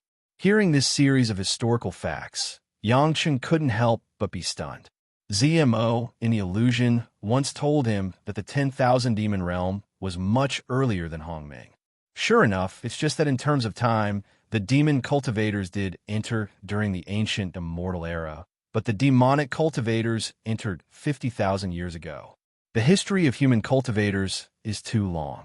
In the middle, I'm afraid that many histories have been covered in dust, and the truth can no longer be seen. But after a general understanding, Yang Cheng still sighed that he was too small compared to those ancient cultivators who were like bright stars. But then again, it seems that the prehistoric sect is not necessarily an enemy, because in the 10,000 demon realm, he has received great kindness from Yu Xuening, and Song Tianxing and the demon emperor Zishao are good friends. It stands to reason that he has a good relationship with the seniors and even the ancestors of the prehistoric sect. He has received Yu Xuening's kindness, and it's too unkind to kill her people. Henya was also stunned when she heard this. Fortunately, Meng Daozhong knew that she would be shocked, so he waited for her to recover and didn't care. Thank you, Elder, for telling me. You is afraid. Henya swallowed her throat. Meng Daozhong waved his hand indifferently and said with a cold light in his eyes, "So, although the secular Meng family has lost a lot of people this time, It's actually not too big a problem for our Meng family. We demonic cultivators are not those Hongmeng cultivators who claim to be orthodox, but fishing for fame. The cause of the matter is also the fault of our secular Meng family, which led to a series of consequences. But Yang Cheng stole our clan's spirit treasure, which is unforgivable. The most important thing now is to find out where the evil thief named Yang Cheng is. The spirit treasure he holds is the most important. Hanya was very clever and asked, "Elder, what is the use of the clan's spirit treasure? Will there be any bad consequences if it is stolen?" Meng Daozhong pondered slightly before saying, "It's okay to tell you. In fact, the people of our prehistoric sect only know that this spirit treasure is related to whether our clan can revive, and it is also related to the survival of the prehistoric sect. But the ancestors did not tell us what it is used for, and we don't even know the true name of this spirit treasure." Not only was Hanya surprised, even Yang Cheng didn't know whether to laugh or cry when he heard this. Even the people of the Meng family did not know what this damn thing was used for. Even with his cultivation, he was not able to perceive what this black thing was. There must be a reason, Meng Daozhong continued. However, there's one thing that we can be sure of. That spirit treasure was a supreme treasure left behind by an extremely talented devil cultivator ancestor of ours. The reason why it was placed in the Meng family in the secular world was because they guessed that this spiritual treasure could protect the development of the Meng family. For thousands of years, nothing had happened to it. It had always protected the Meng family and allowed them to grow stronger. But I didn't expect that there would be such an evil thief like Yang Cheng. He even dares to snatch my Meng family's spirit treasure. He's going too far. Several people from Meng family had a sullen look on their faces. Obviously, for them, this spiritual treasure has a different meaning. According to the words passed down by the ancestors, this numinous treasure was the key to the revival. Although it had not been revived for tens of thousands of years, it was undoubtedly a spiritual sustenance. This unknown numinous treasure, in the darkest period, gave the Meng family a glimmer of hope. The meaning was extraordinary. Henya was silent. She did not know how to answer because Yang Cheng did not give her any instructions. Should she continue to lie, or should she reveal her cards? At this moment, a voice came from the air into the back hall. "No need to look for me. I am here." Yang Cheng slowly descended from the air, bypassed the front hall, and appeared in front of everyone. Hanya asked Yang Cheng what to do with her eyes. Yang Cheng signaled her to continue acting as Mengyu. The latter immediately shouted in surprise. Yang Cheng, Meng Daozhong, and the others suddenly stood up, as if they were facing a great enemy. They actually did not notice that someone was eavesdropping. Didn't this mean that Yang Cheng's strength far surpassed Meng Daozhong, who was at the early stage of weak water realm? Mengyu, he is Yang Cheng? Meng Daozhong did not dare to believe it. Although the family sent him out, which meant that the opponent was not simple. How could such a young cultivator's cultivation be so high? Hanya nodded and said, "Elder, be careful. He is very strong." "Yang Cheng, since you came early, you must have heard our words." "I heard it. It's a pity. So you don't know what that black thing is?" Yang Cheng said regretfully. "In that case, I will also kindly advise you," Meng Daozhong said. "This spirit treasure is related to the dignity and spiritual inheritance of my Meng family. Although I do not know its use, it is of great significance. However, there is no meaning in keeping it in your hands. If you can return the spirit treasure, my Meng family can forgive you for what you have done. I will ask the patriarch to not pursue the matter of you killing so many Meng family members." Yang Cheng couldn't help but laugh. "Just now you call me an evil thief, but now you are saying it so nicely. In fact, you should know that if I make a move, none of you will be able to return alive. That is why you are so polite." Meng Daozhong and the others had ugly expressions on their faces. Indeed, they were not confident. They did not interact with the illusion and did not know what Yang Cheng had done in it. Another female elder, Chun Yijin, smiled softly and said, "Young Master Yang, you are a heaven-defying genius with profound cultivation, so you should be broad-minded and won't take us too seriously. Perhaps what Elder Daozhong said just now was wrong, but as a direct descendant of the Meng family, he really valued the Meng family's spirit treasure. However, Child Young admitted that the spirit treasure was stolen by you, so let's just treat it as a draw. Ugh, women really know how to talk. Actually, if I wanted to kill you, I wouldn't need to come in and talk nonsense with you. Yang Cheng laughed. Meng Daozhong heaved a sigh of relief. It was good that he didn't want to make a move. Then, young Master Yang, what are your plans? He also became polite. The strong were respected, regardless of age. Yang Cheng paced a few steps, thought for a moment, and said, Originally, I planned to treat your vast desolate sect as an enemy, but after hearing about your origins, I changed my mind. There is some important information that I need to tell your leader, so I want you to take me to see your vast desolate sect's leader. Leader? Meng Daozhong was somewhat uncomfortable. Our demon sect and demon sect each have a leader. The demon sect's leader is the Qingqiu clan's leader, and the demon sect's leader is the Meng family's leader. There is no leader. Yang Cheng rolled his eyes. You're still competing with me? Then go see your sect leader. This. Meng Daozhong and the others looked left and right.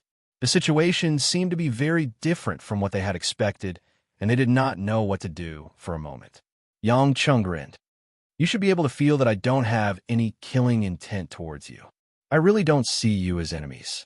If you don't know what's good for you and make me angry, then I won't have such a good temper. Meng Daozhong and the others had cold sweat on their backs. Chun Yijin and Li Sun, the two elders who had come with him, were silent. It was obvious that they did not want to take any responsibility. In the end, Meng Daozhong gritted his teeth. He felt that his life was more important. So he said, All right, since that's the case, we will take young Master Yang to the vast desolate realm of Heaven Mountain. Yang Cheng smiled brightly, walked forward, and patted the old man's shoulder. That's right. Let's talk things over. We don't have to fight for everything. Who knows, we might even be able to sit down and drink together in the future. Don't you think so?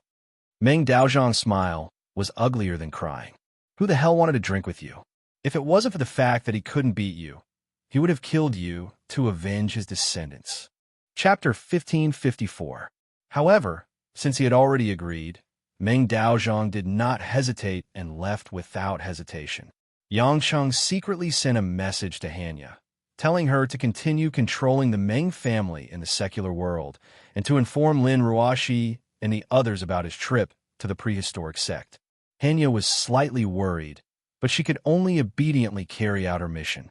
In the blink of an eye, they arrived at the heavenly mountain range, which was covered in snow all year round. With Yang Cheng around, Meng Daozhong and the others were somewhat timid and did not make a sound along the way. Meng Daozhong took out a black token that had golden symbols engraved on it. He activated his Zhen Yuan, and a huge pale golden symbol appeared in midair. Meng Daozhong had arrived at a seemingly mediocre location above the mountain range. Soon after, a spatial door opened. In the sky, through this gate, one could strangely see a dim, yellow, desolate Gobi Desert. Please enter, young Master Yang. Meng Daozhong felt more at ease at this time, perhaps because he had entered his own territory and had a pillar of support. Yang Cheng soared into the prehistoric realm, and after the others entered one after another, the door closed behind them. Yang Cheng frowned. Although the density of spiritual energy in the prehistoric realm was slightly denser than the outside world, it was completely incomparable to the illusion realm. Moreover, as far as the eye could see, it was mostly a desert with sparse vegetation and flying sand and stones. The conditions were terrible. Compared to the place where Hong Meng and the hidden family lived, the blue sky, clear water, and the fragrance of flowers made this place seem more like a place where criminals were exiled. Under Meng Daozhong's lead, Yang Cheng and the others flew towards the north of the desert. This is the boundless desert in the outer region, where water and resources are scarce. Most of the members of the demon sect and demon sect live in the Great Desolate Lake in the central region. That is the largest water source, and it extends from 3 main rivers. Only along the rivers can there be forests suitable for cultivation and living, Meng Daozhong explained. Yang Cheng asked curiously, Have any of you been to the illusion realm? Meng Daozhong and the others were stunned and shook their heads. Child Yang. The prehistoric sect has never had any relationship with Hongmeng. If we send people to the illusion realm, it will easily cause trouble, Chunijin said. Yang Cheng sighed in his heart. If this group of people had gone to the dreamland, and then came to see the place where he lived, I'm afraid that their hearts would have already been extremely unbalanced. In the time it took to drink half a cup of tea, the scenery ahead had gradually turned into woodland and some hills. There were also rivers and small lakes appearing one after another. Gradually, the number of cultivators and demons increased. However, most of them didn't dare to approach Meng Daozhong and the others. This was because the black robes with golden patterns were the attire of the Meng family's elder council. Ordinary people in the desolate realm didn't dare to offend them. Along the way, most of the monsters that they encountered were obviously beasts with cultivation. These demons had not yet transformed into human form, but they had already developed spiritual intelligence, which was a bit like the scene in the demon realm. Although he felt that it was a bit pitiful for these fellows to be locked up here, Yang Cheng found it hard to imagine what would happen if these beasts were to be unrestrained and enter the current human society. The world would probably be in chaos.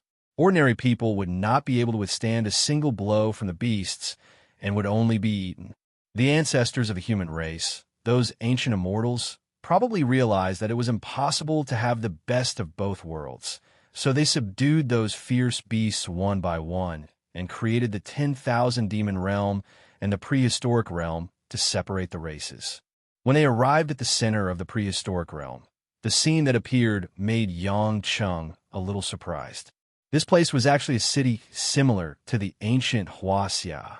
On the east and west sides, there were two huge palaces. The palace on the east side was gorgeous, while the one on the west side was dark. The eastern half of the city appeared to be quite beautiful, with a variety of pavilions, while the western half appeared to be stable and old-fashioned, without much color. Because of the connection with the outside world, the streets and buildings in the city were very orderly and reasonable. Many demons and devil cultivators lived in the city, and lived quite leisurely. Although the Meng family in the secular world is a branch of our Meng family, it is also the bridgehead of the demon sect and demon sect in the outside world. Therefore, as long as it involves the Meng family in the secular world, the opinion of the demon sect must be considered. In fact, the governance of the entire prehistoric realm was decided by both sides.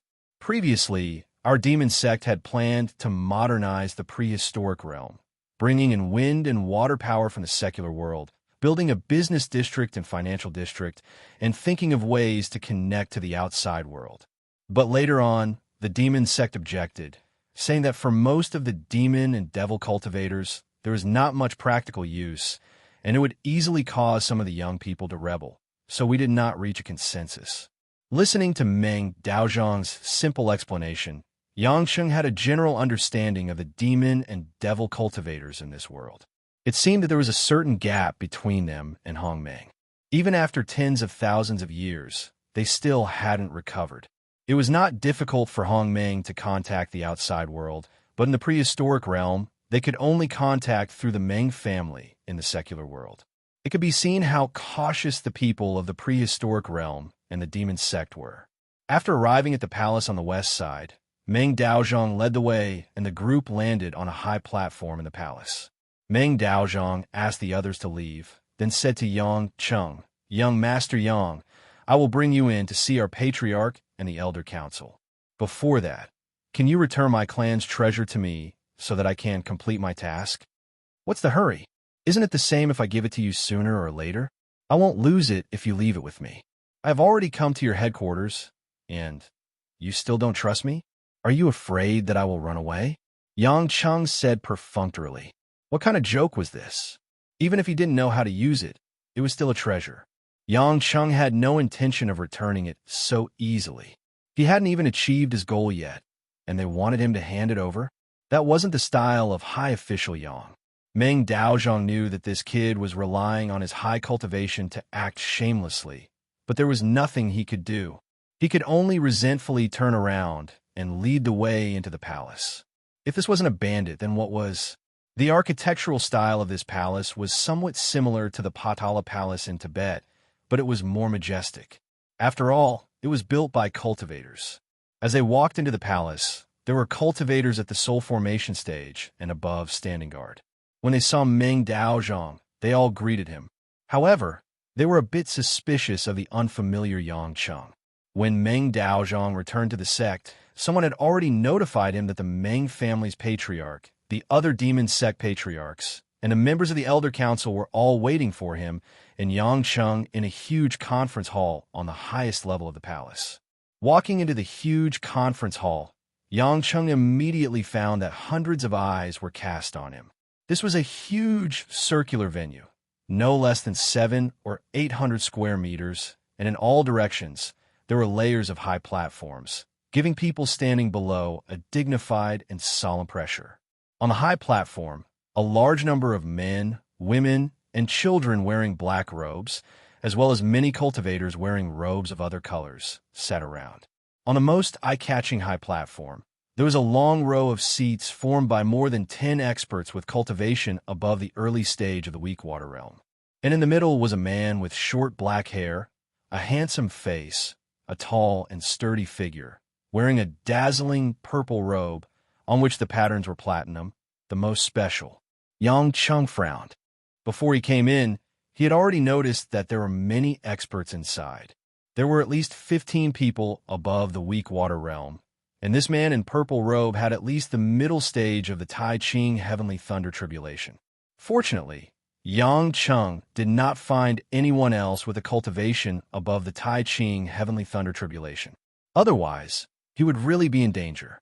Reporting to Patriarch, this person is Yang Cheng, and our clan spirit treasure is in his hands.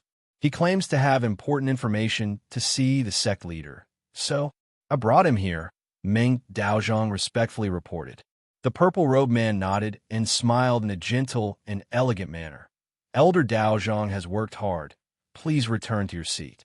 Seeing that there was no intention of blaming him, Meng Daozhong hurriedly flew back to his seat. My name is Meng Zik, the current patriarch of the Meng family, and also the sect leader of the prehistoric sect's Devil Sect. Meng Zik introduced himself to Yang Cheng with a smile. Yang Cheng was a little surprised. The patriarch of Meng family had a good temper. Calmly, he said, Sect Master Ziyun, who I am, I'm sure you guys already know, so I won't introduce myself. Today, I'm here mainly. Without waiting for Yang Cheng to continue, a violent voice interrupted him. Evil thief! How dare you call the patriarch by his name? Hurry up and hand over our clan's spirit treasure.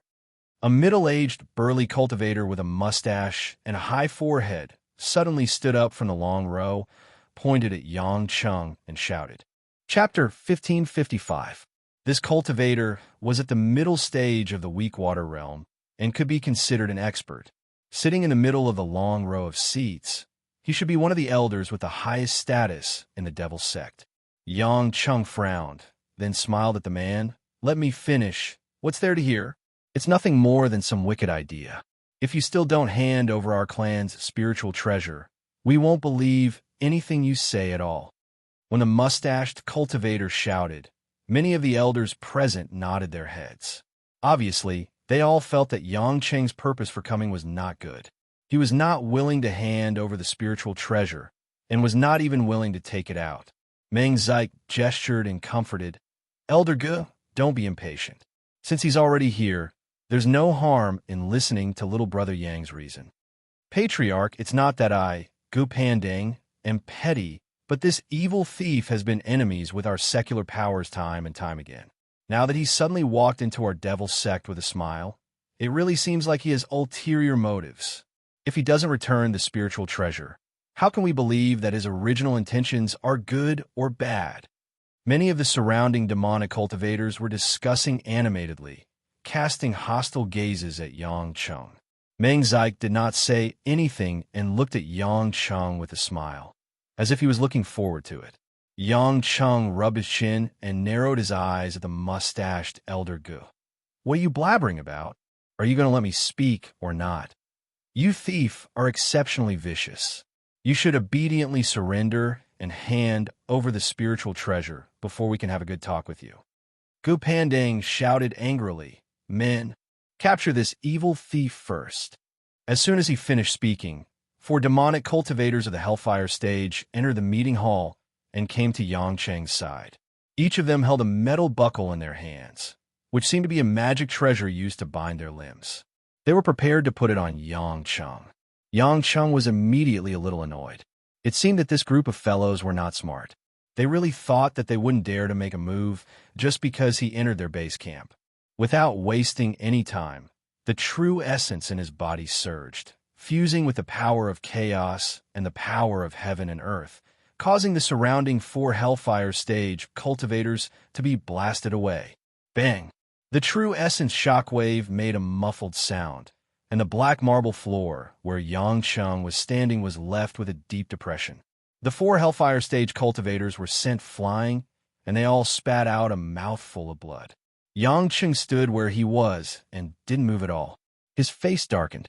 Although no one present could see through Yang Cheng's cultivation, they were still shocked. You still dare to resist. As expected, you harbor malicious intentions. Gu Pandang gave a loud shout and fearlessly flew down from his seat. A mass of dark, purple mist-like true essence appeared in his hand. It was like a massive cloud that shrouded Yang Cheng. Yang Cheng sneered. This spell was quite interesting. It actually contained a large amount of poison. Unfortunately, he was completely immune to poison. He had hit an iron plate. Seeing Gu Pandang descend, Yang Cheng did not dodge or evade.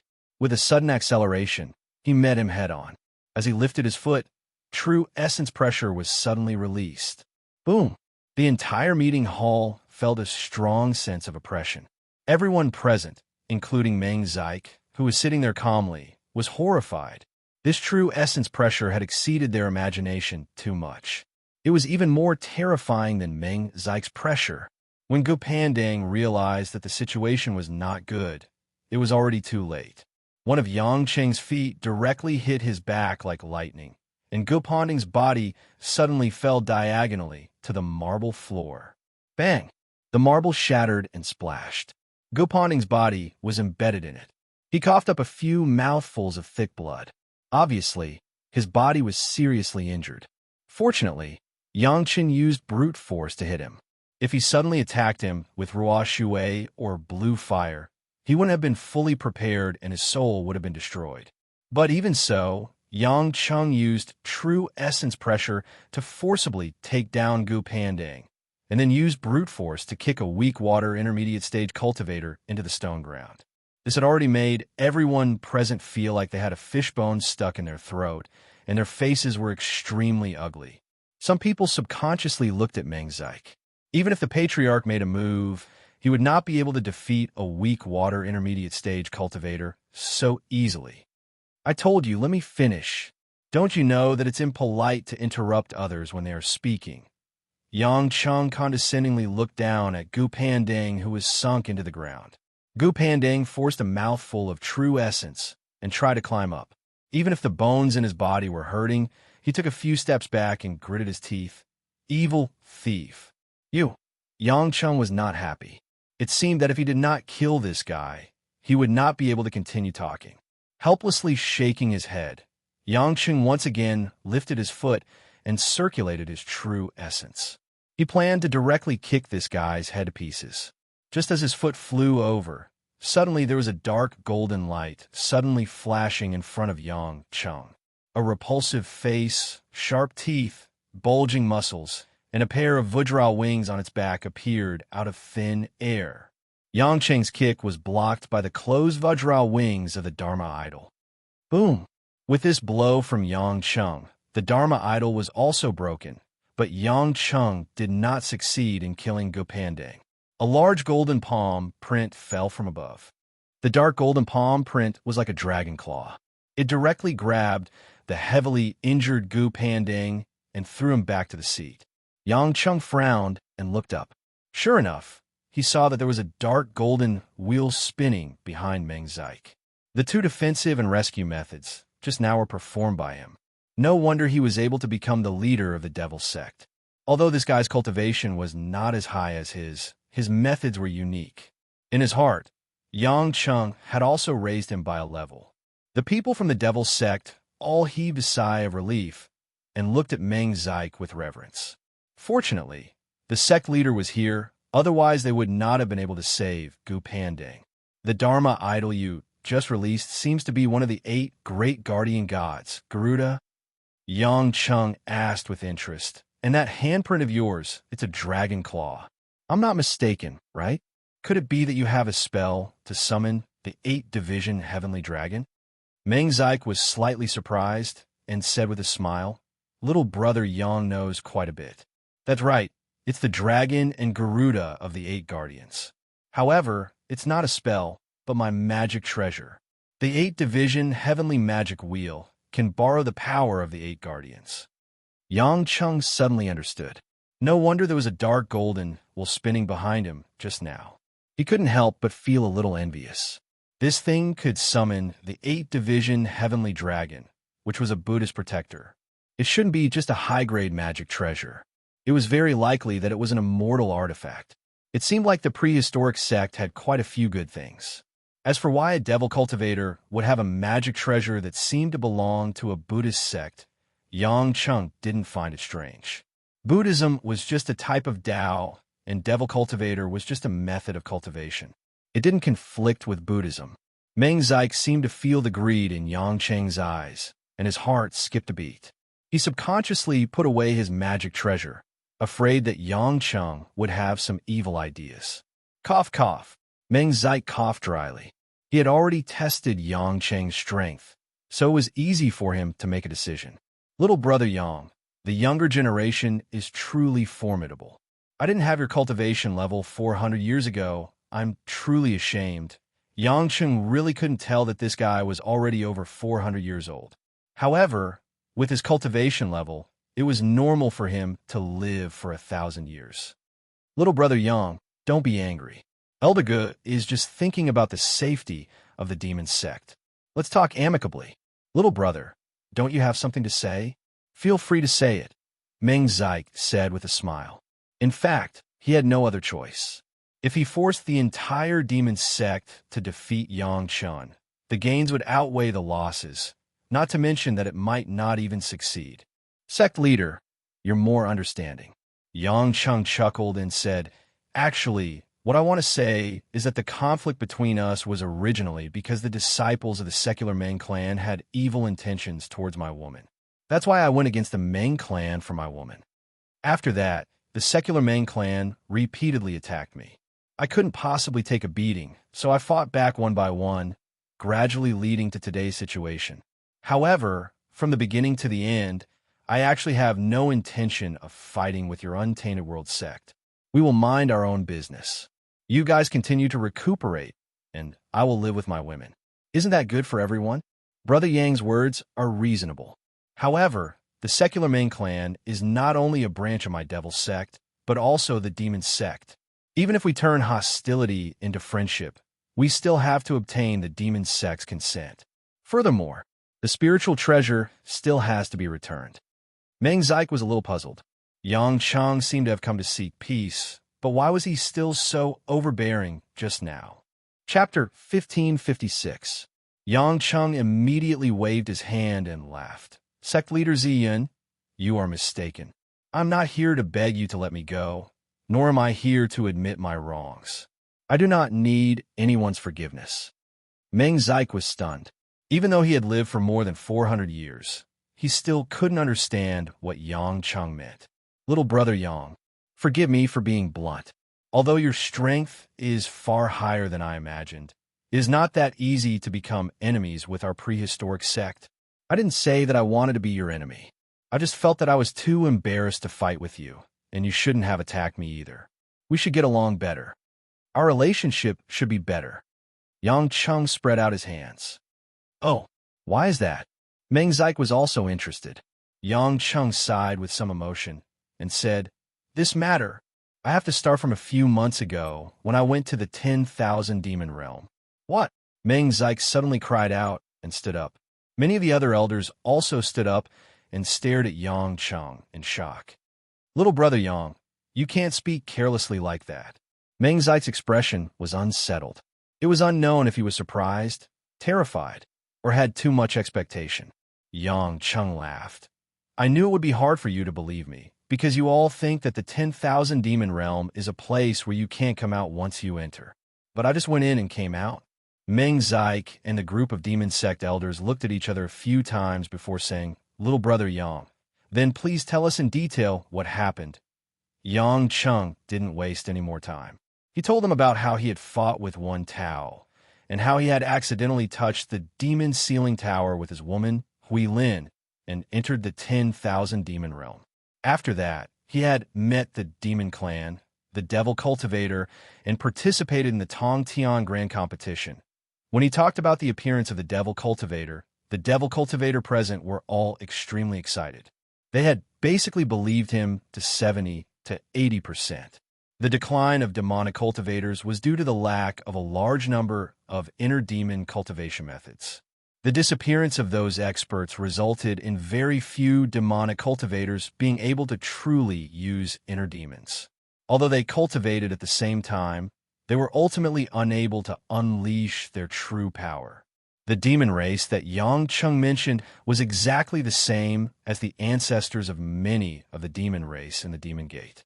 When they heard about the demon emperor Zishao and the nine-tailed celestial fox Yu Shiwening, there were a few demonic cultivators present who burst into tears.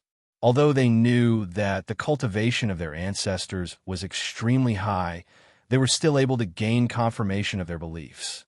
Many of the evil cultivators' eyes were filled with fanaticism, and they began to dream. If these masters in the demon realm could break free from the cage, then what would Hongmeng be? What was a hidden family? They would probably be wiped out in a single night, right?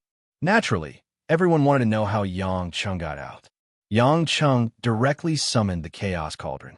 When the Chaos Cauldron that had been subdued hovered in the center of the field, it emitted a breathtaking, chaotic energy. Everyone gasped. When I used the Chaos Cauldron to absorb the purple and blue heavenly lightning in the Tower of Babel, I also rushed out of the tower in a daze. Everyone was shocked. They didn't expect that Yang Cheng actually had such a legendary magic weapon, and it was even controlled by Yang Cheng. Doesn't that mean that if Brother Yang enters the demon realm again, he can still use the Chaos Cauldron to come out freely? Meng Zai couldn't help but ask. Many of the people present were also full of expectations. If that was really the case, didn't it mean that Yang Cheng could save their ancestors? Yang Cheng shook his head. I don't want to try it again. The last time I came out, I used the Chaos Cauldron to protect myself, and in the end, I was already delirious. The purple and blue heavenly lightning isn't that weak, but it's purely supported by the primal chaos's undying and indestructible evil spirit, and it can only be swallowed. But if something happens and the primal chaos is revived, it will be as difficult as ascending to the heavens for me to control it again. The devil cultivators were disappointed, but they also understood what Yang Cheng meant. The primal chaos was indeed terrifying. If the primal chaos was allowed to recover its vitality, and there weren't as many experts as there were in ancient times, the entire world would not be able to escape. This kind of consequence could lead to a calamity. At this point, all the devil cultivators present understood why Yang Cheng said that he was too embarrassed to go against the prehistoric sect. He had mingled with their ancestors for a while and fought together, so he could indeed be considered as one of their own. Speaking of which, it was a little funny. The sky demons in the 10,000 demon realm were thousands or even tens of thousands of years old, but they were almost on the same level as Yang Cheng, a 20-year-old kid. The news that little brother Yang brought us is extremely important. Knowing that our ancestors are safe and sound in the 10,000 demon realm has given us a huge amount of confidence. We believe that sooner or later, we, the devil cultivators, will be able to rise again. Meng Zai seemed to be in high spirits and felt that he was filled with hope. Many of the demon cultivator elders were also beaming with joy. Although they couldn't think of a way to let the old ancestors out of the demon realm, Yang Chen's ability to come out had already broken the history of the demon realm. It was hard to guarantee that there wouldn't be more sky demons and sky demons coming out in the future. As long as one of them came out, they would definitely be able to do whatever they wanted on Earth. How could they not be fascinated by it? Sect leader, this old one thinks that we should inform sect leader you of this matter and let the demon race know of this news. After all, young Master Yang's matter still needs to be decided by both sides. An elder suggested. Meng Zik nodded and immediately ordered people to invite the sect leader of the demon sect over. Then, Meng Zik flew down and made an inviting gesture towards Yang Cheng with a smile. Little brother Yang, as the saying goes, if you don't fight, you won't get to know each other. It seems like you have a deep relationship with our prehistoric sect. Why don't you come with me for a few drinks and talk about our ancestors in the 10,000 demon realm? The attitude of the demonic cultivators took a 180-degree turn, and they were all eagerly waiting for Yang Chun to agree. In the end, they still wanted to find out some details from Yang Cheng's words. They wanted to know how the purest devil cultivator seniors in the 10,000 demon realm used their inner demons. Yang Cheng had come here to rope in the prehistoric sect to his side. Even if he didn't help him, he didn't want to cause trouble for him, so he happily agreed. Meng Zik led the way, chatting and laughing with Yang Cheng, followed by a large group of devil cultivator elders. The group arrived at the sky garden at the back of the palace, had the attendants set up a banquet, and quickly took their seats. The initial days in the great desolate territory were very difficult, but after tens of thousands of years of operation, and with the regular delivery of supplies from the secular Meng clan, there was not much difference between the outside world. Food and daily necessities, as long as there was a need, they could basically get them. As soon as they sat down, the group of elders who had a lot of questions couldn't wait to greet Yang Cheng. Of course, they also threw a lot of questions at Yang Cheng. Yang Cheng knew that this was an important time to build a good relationship, so he didn't mind. Basically, he told them all the details he remembered about the devil cultivators, and those he didn't know, he resolutely said that he didn't understand, because Yang Cheng's cultivation and realm were much higher than these old fellows present. Many of the details of cultivation, even if Yang Cheng wasn't a devil cultivator, he could still answer some of them. All of a sudden, Yang Chen's image among the upper echelons of the demonic cultivators took a huge turn. Everyone felt that they had misjudged him in the past. In fact, he was an approachable and generous young man. From the beginning to the end, it must have been those disciples of the secular Meng clan who didn't live up to expectations. They did something excessive and angered him. Yes, that must be it, the Meng clan elders thought in their hearts. To put it bluntly, the Meng clan was flourishing, and there were many people who could go to the secular world to replace them. They just needed to spend some time. They wouldn't fight with Yang Cheng for Meng Kaiyuan and his group. They were having a great time drinking and discussing Tao. For a moment, no one asked Yang Chun for the treasure. Everyone didn't treat Yang Chun as an enemy, but rather as one of their own. It didn't matter if the treasure was left with Yang Chun for a while longer. After a while, Yang Cheng and Meng Zik subconsciously looked towards the east sky. A few enchanting and beautiful figures floated down from the distance. Yang Cheng was a little surprised. Among the 3 people who flew over, in addition to the 2 experts at the peak of the Weakwater realm, there was also an expert who had a stronger true essence pressure than Meng Zik. He felt that he should have reached the peak of the Tai Ching Divine Thunder Tribulation. Little brother Yang, I mentioned to you just now, the demon sect leader, Miss Yulanting, is here. Meng Zik got up and introduced Yang Cheng. Chapter 1557. This woman had a slim figure, a slender waist, and long legs. She wore a white cloud-sleeve snow dress, like a white lotus. Her black hair reached her waist, and she wore it simply with a jade hairpin. There was no other ornament on her body. Her delicate facial features were filled with the natural purity of a classical beauty. She wasn't particularly stunning, but the feminine charm that flowed out from her bones made ordinary men unable to bear to look away after taking a few glances at her. Yang Cheng never expected that the master of the Demon Gate was such a beautiful woman who looked like she was 17 or 18 years old. Even the 2 beautiful female demons behind Yulanting were extremely eye-catching. One of the female demons was covered with fiery red silk and satin, and she wore a hot short skirt, revealing a pair of beautiful snow-white legs. The other female demon was wearing a water-green long skirt, elegant and dignified, and looked a little older. As soon as she landed, Eulanting laughed and said, "Little Zai called me here to see this young man. He doesn't look very handsome. Hey, why can't I see your cultivation? Did you use some magic weapon to cover it?" Being called Little Zyke, the master of the Ming sect was a little embarrassed, but he couldn't do anything to Eulanting. "This is little brother Yang Chung. Master, you should know his background." Eulanting replied with an "oh," and took a few deep glances at Yang Chun. "You're that Yang Chun who caused our businesses in the secular world to suffer one after another? You're quite bold, kid. You actually dare to come here?" Yang Chung looked at the three great beauties in front of him with interest and said, "The three of you are from the Green Hill clan, right? Well, the peak of Taiching Peak, the peak of Ruoshui Peak, your strength is not bad.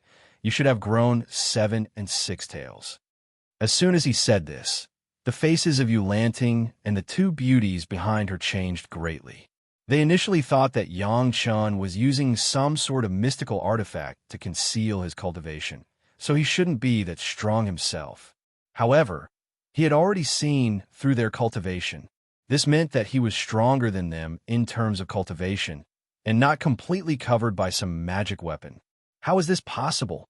Eulanting was still talking and laughing a moment ago, but her expression quickly turned serious. She finally revealed some of the prestige of the demon sect's sect master. "I never would have thought that I would have misjudged you. You're even more powerful than Little Zico. This should be your first time seeing our Qingqiu clan. So how do you know so much about our cultivation and the increase in our foxtails?" Yang Chung smiled. "It's nothing, it's just that I met a 9-tailed fox named Yu Shiwening in the demon realm. That's how I got to know her." "What?" The reactions of the three Fox clan beauties were clearly incomparably excited. No matter how high their cultivations were, they were still somewhat unable to control themselves. "You mean Yu Shiwening? You've seen our ancestor?"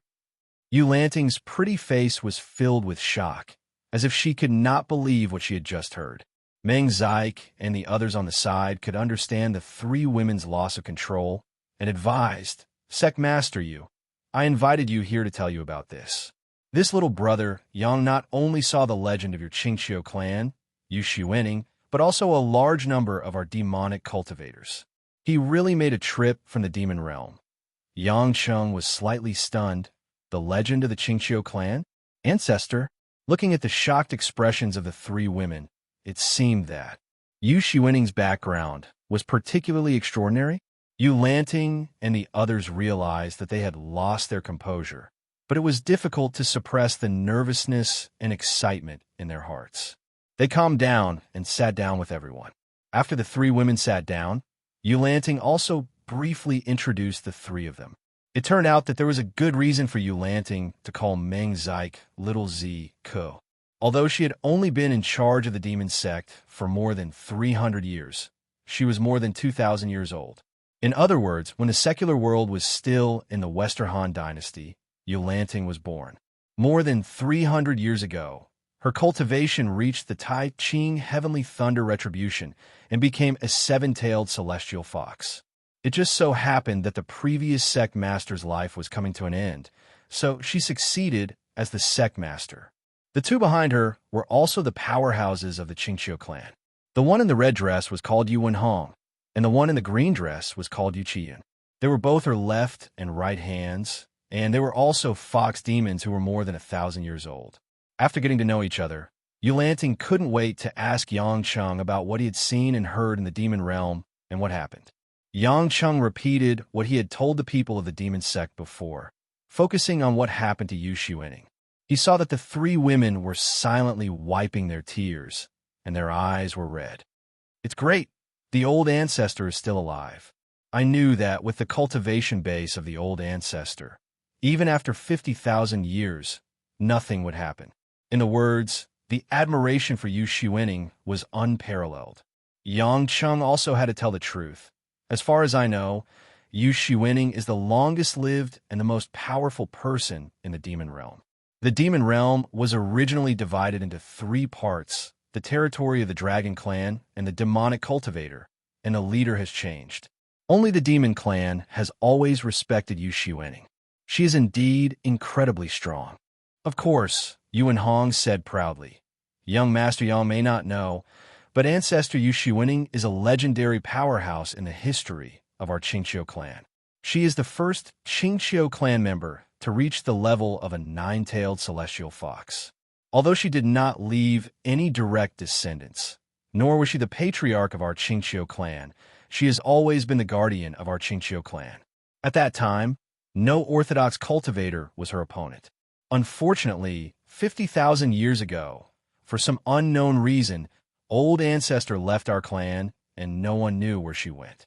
In the end, there was news from other demon clans saying that old Ancestor did not resist and entered the 10,000 demon realm voluntarily. No one knew the reason. Since then, although our Qingqiu clan is still the strongest clan among the demon clans, several other nine-tailed celestial fox powerhouses fell one by one, and we gradually lost. Yang Cheng was a little stunned. He didn't expect Yu Shiwening to have such a glorious past. If young Master Yang goes to the palace of our demon sect, you can still see the statue of Ancestor Yu Shiwening outside the central hall, but it is carved according to the clan's painting album. If we can be lucky enough to see the Ancestor, how great would it be? Another demon fox, Yu Qiyun, sighed. The corner of Yang Cheng's mouth twitched a little. It seemed that the Qingqiu clan worshipped Yu Shiwening as a Buddha, but it was not surprising. This fox was so abnormal in the demon realm. If she really came out, she would be at the peak of the 9th level. At least the peak of the Yu Qing Heavenly Thunder Retribution level. That was simply against the heavens. If she didn't voluntarily enter the demon realm, I'm afraid no one could do anything to her. When Yang Cheng saw the 3 female fox demons crying like this, he seemed to think of the bitterness of the Qingqiu clan and the demon clan over the past 50,000 years, and he couldn't help but feel that they were quite pitiful. Suddenly remembering something, Yang Cheng took out the Tushan Jindan record from the space ring and handed it to the 3 women. Don't cry. This thing was given to me by Yu Shiwening, but I have already memorized the contents on it. Why don't you return it to its original owner? It should be the treasure of your Qingqiu clan. Yu Lanting and the other 2 women were stunned on the spot when they saw this scroll. Oh my God! Is this the Tushan Jindan record that the Ancestor has? Yu Lanting exclaimed and took a look. Yuan Hong and Yu Qiyun also came over, looked carefully, and nodded to each other to confirm. It seems that young Master Yang is indeed valued by our Ancestor. We have only seen records of this Tushan Jindan record in the clan's ancient books. It was entrusted to the Ancestor for safekeeping by the clan. Yang Qing nodded and said, "Since it's a treasure, you can keep it." Yu Lanting and the other 2 women looked at each other and finally smiled. She handed the pill manual back to Yang Cheng and said, "The large number of pill recipes recorded on it are now meaningless because of the scarcity of materials. Since it was given to young Master Yang by the Ancestor, we have no right to take it back. What's more, young Master Yang and our demon clan have a deep relationship. In the future, we should be each other's important partners. Our demon clan has never been stingy to partners and close friends. This pill manual will be handed over to young Master Yang for safekeeping. With young Master Yang's cultivation, no one in the illusion realm can take it away." Yang Cheng didn't know whether to laugh or cry. He had already said that he was already familiar with this thing. It didn't matter who he put it in, but he had to take it and get closer to himself. However, Yang Cheng also happened to have this intention, so he gladly accepted it. Seeing that Yang Cheng was very close to Yu Lanting and the other 3 women, the demonic cultivator elders couldn't sit still. Meng Zik, in particular, felt that he had to take action after exchanging glances with a few shrewd elders. Chapter 1558. Little Brother Yang, don't throw us, the men of the Devil's Sect, away just because sect leader Yu and the others are as beautiful as fairies. Meng Zik patted Yang Cheng's shoulder and said affectionately, "The devil cultivators could guess what Yu Lanting and the others were planning. Yang Cheng had the ability to enter and exit the 10,000 demon realm. In the future, they might beg for mercy and ask Yang Cheng to take the risk to help them. Could they really make some of their ancestors come out? They also had this thought, but with the threat of primal chaos, they knew that they couldn't be anxious. But not now, not necessarily in the future. At this critical juncture, he couldn't let Yang Chung feel that the people of the Devil sect were not as friendly, enthusiastic, and generous as the people of the Demon sect. That's right, young Master Yang. In the future, your matters will be our prehistoric sect's matters. Whether it's our Devil sect or the Demon sect, we will treat you as our best friend. Another Devil cultivator elder said with a smile. Yang Chung pretended to be flattered. This. How would I dare? I, Yang Chung, am a lone commander. How could I compare to the tens of thousands of demon cultivators and devil cultivators of the prehistoric sect? Everyone present was old and experienced. How could they not see that Yang Chung was putting on an act? Although they despised this brat for being shameless in their hearts, they would not expose him. Instead, they cooperated with him. What are you saying, young Master Yang? We value friendship and strength. Young Master Yang is a genius.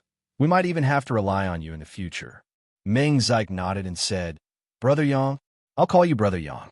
I've made up my mind. Since Master Yu gave you the Tushan Jinan record of the Qingqiu clan, then you don't need to return the spirit treasure of our Meng clan. Just take it as a proof of our friendship. This Meng Zik could be considered to have spent a lot of money. A few hundred-years-old man, a dignified sect leader of the Devil sect, directly asked Yang Chung to call him brother. This time, Yang Chung was truly a little surprised. He opened his mouth. The Devil cultivator elders present, especially the Meng clan elders, all broke out in a cold sweat. This sect leader was truly ruthless. However, it was impossible to trap the wolf without sacrificing the child. Although the significance of the Meng family's spiritual treasure was extraordinary, in comparison, its practical use was not as good as the Tushan Jinan record. The demons had invested their capital, so they couldn't fall behind. Anyway, as long as he knew that the treasure was with Yang Chung, it shouldn't be a problem for him to get it back if their relationship was good in the future. Most importantly, they couldn't lose to the Demon's Gate. Thinking of this, the elders supported Meng Zik's decision. Yang Chung wanted to cry, but had no tears. In fact, when he heard the Meng family say that this black and swarthy spiritual treasure has no practical use, he wanted to return it to the Meng family after achieving his goal. But now, it seems that he has to help them keep it. What's the use of giving this to him? I might as well give him a magic treasure. If only Meng Zik's 8-division sky magic wheel was given to me. At this time, Yulanting suddenly got up, walked to the side of Yang Chung, took one of Yang Cheng's arms, and said softly, Young Master Yang, this is your first time coming to the Desolate Land, and you brought such important news. We, the Demon's Gate, should also thank you. Why don't you come to our Demon's Gate as a guest after the banquet is over? There are many beautiful women in our Qingqiu clan, and we admire the strong the most. How about I introduce you to a few little sisters? Yulanting lived much longer than Meng Zik. How could she be outdone by this group of people from the Demon's Gate? The seven-tailed celestial fox spirit was already thinking about the future. Although according to Yang Chung, the ancestor Yu Xuening was in the Tower of Tongtian, her life and death could be predicted. But Yu Xuening was a legendary expert. 50,000 years ago, all the human cultivators in the world couldn't do anything to her. How could she live to this age and be stupid enough to waste her life? Therefore, Yulanting and the other two women believed that the ancestor must be alive and well. If Yang Chung could help the Demon's Gate and invite the ancestor out, who would dare to go against the Qingqiu clan? Meng Zik and the others secretly thought that Yulanting was shameless. She actually used the beauty of the Qingqiu clan to attract Yang Chung. Yang Chung swallowed his saliva. As soon as the Demon's Gate master approached, she emitted a body fragrance that smelled like orchids and musk. From time to time, he could peek at the ravine in front of her chest. Under her white neck, it was such a beautiful scene. This fox spirit was not bad-looking, and she had the innate charm of her race. She was really a torturous demoness, suddenly becoming a hot commodity for the two sects of the Desolate Land. Yang Chung was also a little surprised. In the end, Yang Chung also agreed to go to the Demon's Gate in a daze. The elders of the Demon's Gate began to think about how to get closer to Yang Chung. Just as Yang Chung entered the desolate land and was getting along with everything. Within the illusion realm, the Shao clan's meeting hall, Shao Mengyu, Shao Mo Hui, and the 5 supreme elders who had returned to guard the clan were all waiting solemnly, because the Shao clan had welcomed a completely unexpected and uninvited guest. Patriarch Luo, why did you suddenly come here alone? Is there something urgent? Shao Mengyu sat on the master's chair and calmly looked at Luo Qinxiu, who had suddenly arrived. The dignified patriarch of the Luo clan, Luo Qinxiu, had actually come here alone. It was unknown if he was trying to show his friendliness or if he didn't think that the Shao clan could give him much danger. After all, with his profound cultivation, Luo Qinxiu, who had almost reached the middle stage of the supreme, clear divine lightning tribulation, had actually come to the Shao clan to put more pressure on them. Luo Qinxiu had a mysterious smile on his face as he leisurely sat on the chair. He picked up the teacup from a servant and took a sip. Patriarch Shao, there's no need to be anxious. Sit for a while, and you'll know why I'm here. Oh, Shao Mengyu frowned, feeling a little puzzled. After a while, everyone in the hall sensed a group of cultivators approaching from afar. Very quickly, the housekeeper, Shao Guan, ran in and reported, Master Shao Meng, Second Master Yu, and Second Master Mo Zheng are here. Second brother? Mo Zheng. Shao Mengyu felt a little uneasy and signaled for them to come in. Shao Mengyue, Shao Majing, and a group of members of the Shao clan followed him into the meeting hall. Second brother, why did you suddenly come? And Mo Zheng, didn't you go to the herb farm? We can't delay replenishing the Azure Emperor's Pagoda's medicine storehouse, Shao Mengyu said with a frown.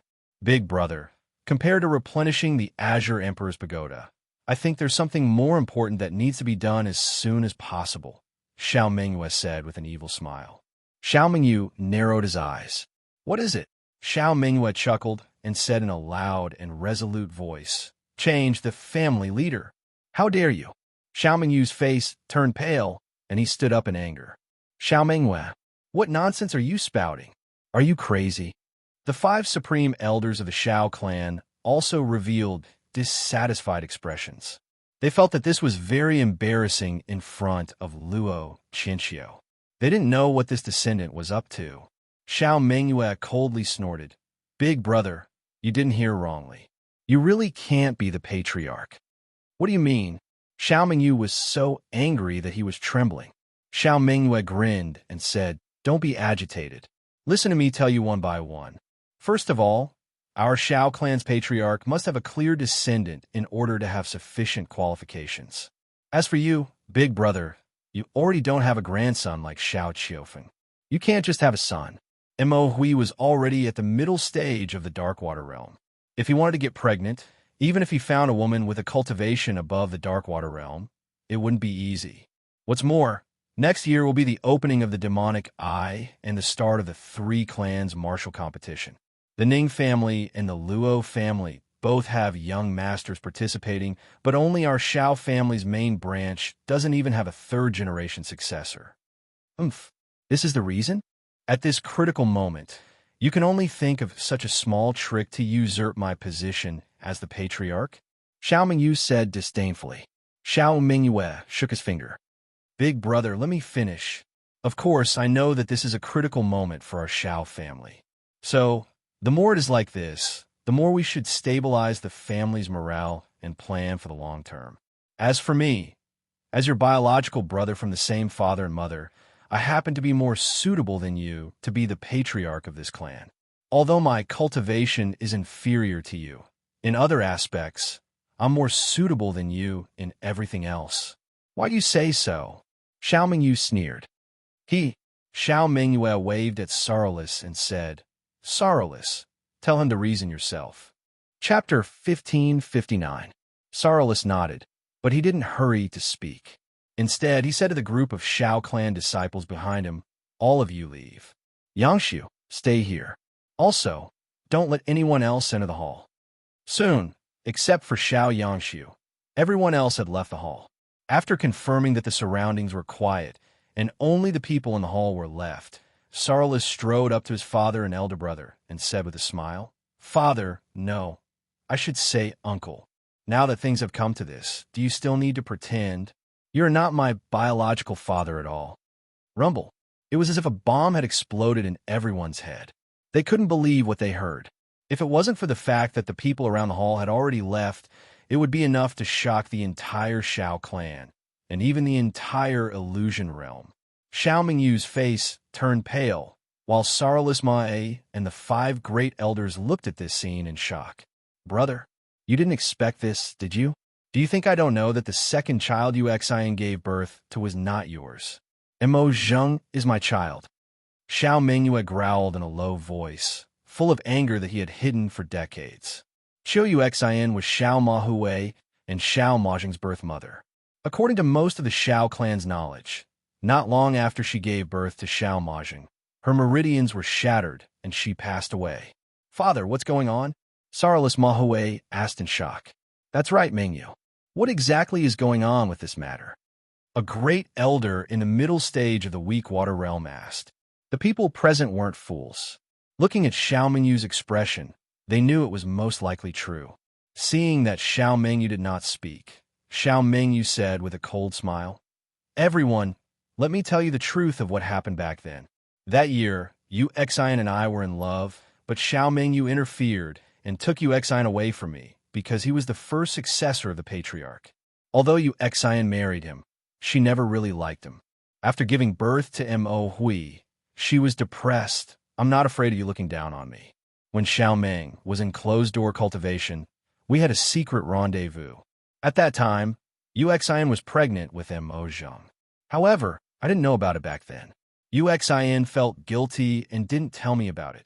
Half a month later, Xiao Meng came out of seclusion and found out that Yu Xian was pregnant with a child. Initially, he wanted to kill Yu Xian and the child, but Yu Xian swore to him that she would not let anyone know that the child was not hers. Moreover, it was not easy to be pregnant, so she kept begging him for mercy. In the end, my good big brother made Yu Xian swear to keep his mouth shut. He put Yu Xian under house arrest in the family until Mo Zheng was born. Everyone thought that Mo Zheng was his child. Man proposes, God disposes. Yu Xian had already seen through his vicious heart. Not long after she gave birth to the child, she knew that Xiao Mingyu would find a chance to kill her, because then no one would ever know that Mo Zheng was her child and not his.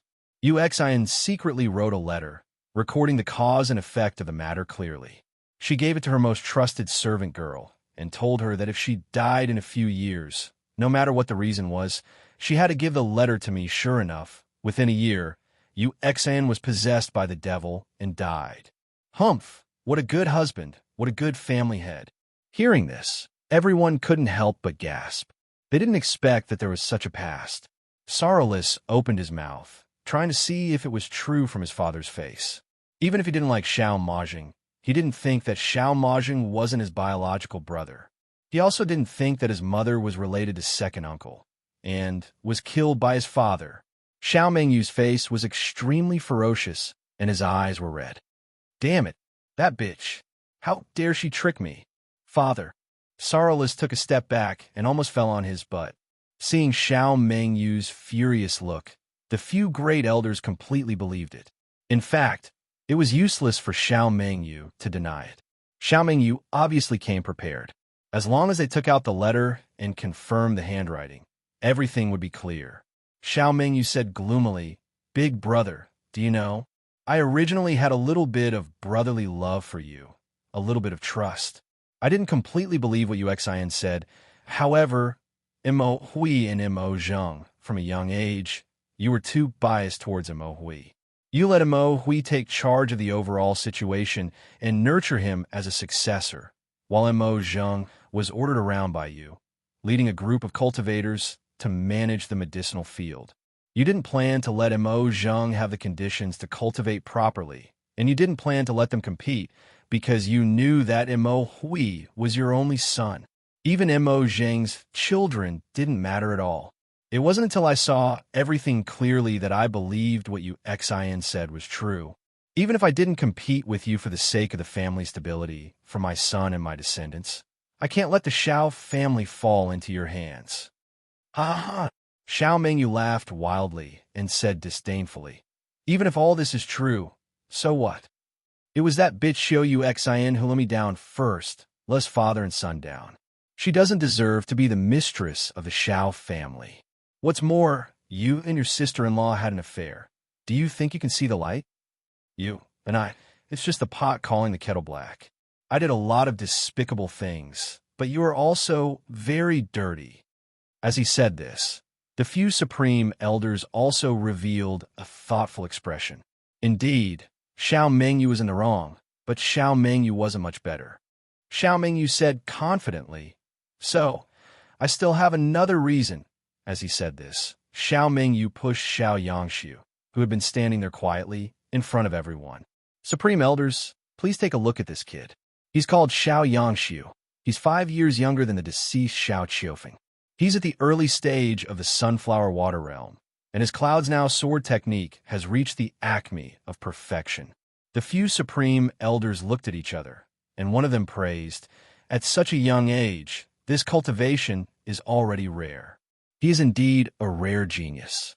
At this time, Sorreless proudly said, Yangshu's true identity is actually my biological son. What? This time, everyone present turned pale with fright. Xiao Yangshu had always been the son of the second son of the third son of the second son. How did he suddenly become Sorreless' son? Xiao Mengyue saw that everyone was puzzled and explained a little. It turned out that after Xiao Mengyue and Sorreless secretly recognized each other, although on the surface they didn't have much of a relationship, Xiao Majing often took advantage of the convenience of traveling outside to meet with Xiao Mengyue's family. During that period, Xiao Majing and Xiao Mengyue's adopted daughter fell in love with each other and gave birth to Xiao Yangshu. That was also before Xiao Majing and Su Yana married. When Xiao Yangshu was born, it was discovered that he was born with extraordinary talent. Later on, when he became sensible, he was discovered to be talented and intelligent. Thus, he was specially trained by Xiao Mengyue and made up an identity for him. If Yang Chang was present, he would definitely understand why he, fake Xiao Qiufeng, was asked to compete with Xiao Yangshu. Obviously, there's an unusual meaning behind it. Now that things had come to this, there was no need to hide it. Because the time, place, and people were right, Xiao Qiufeng was dead, and the Xiao family was in a critical moment. Xiao Mengyue knew that with Xiao Majing and Xiao Yangshu, his son and grandson, it was time for him to seize the position of the family head. Of course, some words were not said out loud, but the people present were not stupid. They understood everything after hearing a few words. Second brother, you hit it well. Xiao Mengyue's face twitched, and he looked at Sorreless sinisterly. Little bastard.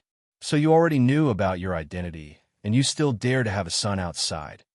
Uncle, I've called you father for decades, but now you keep calling me little bastard.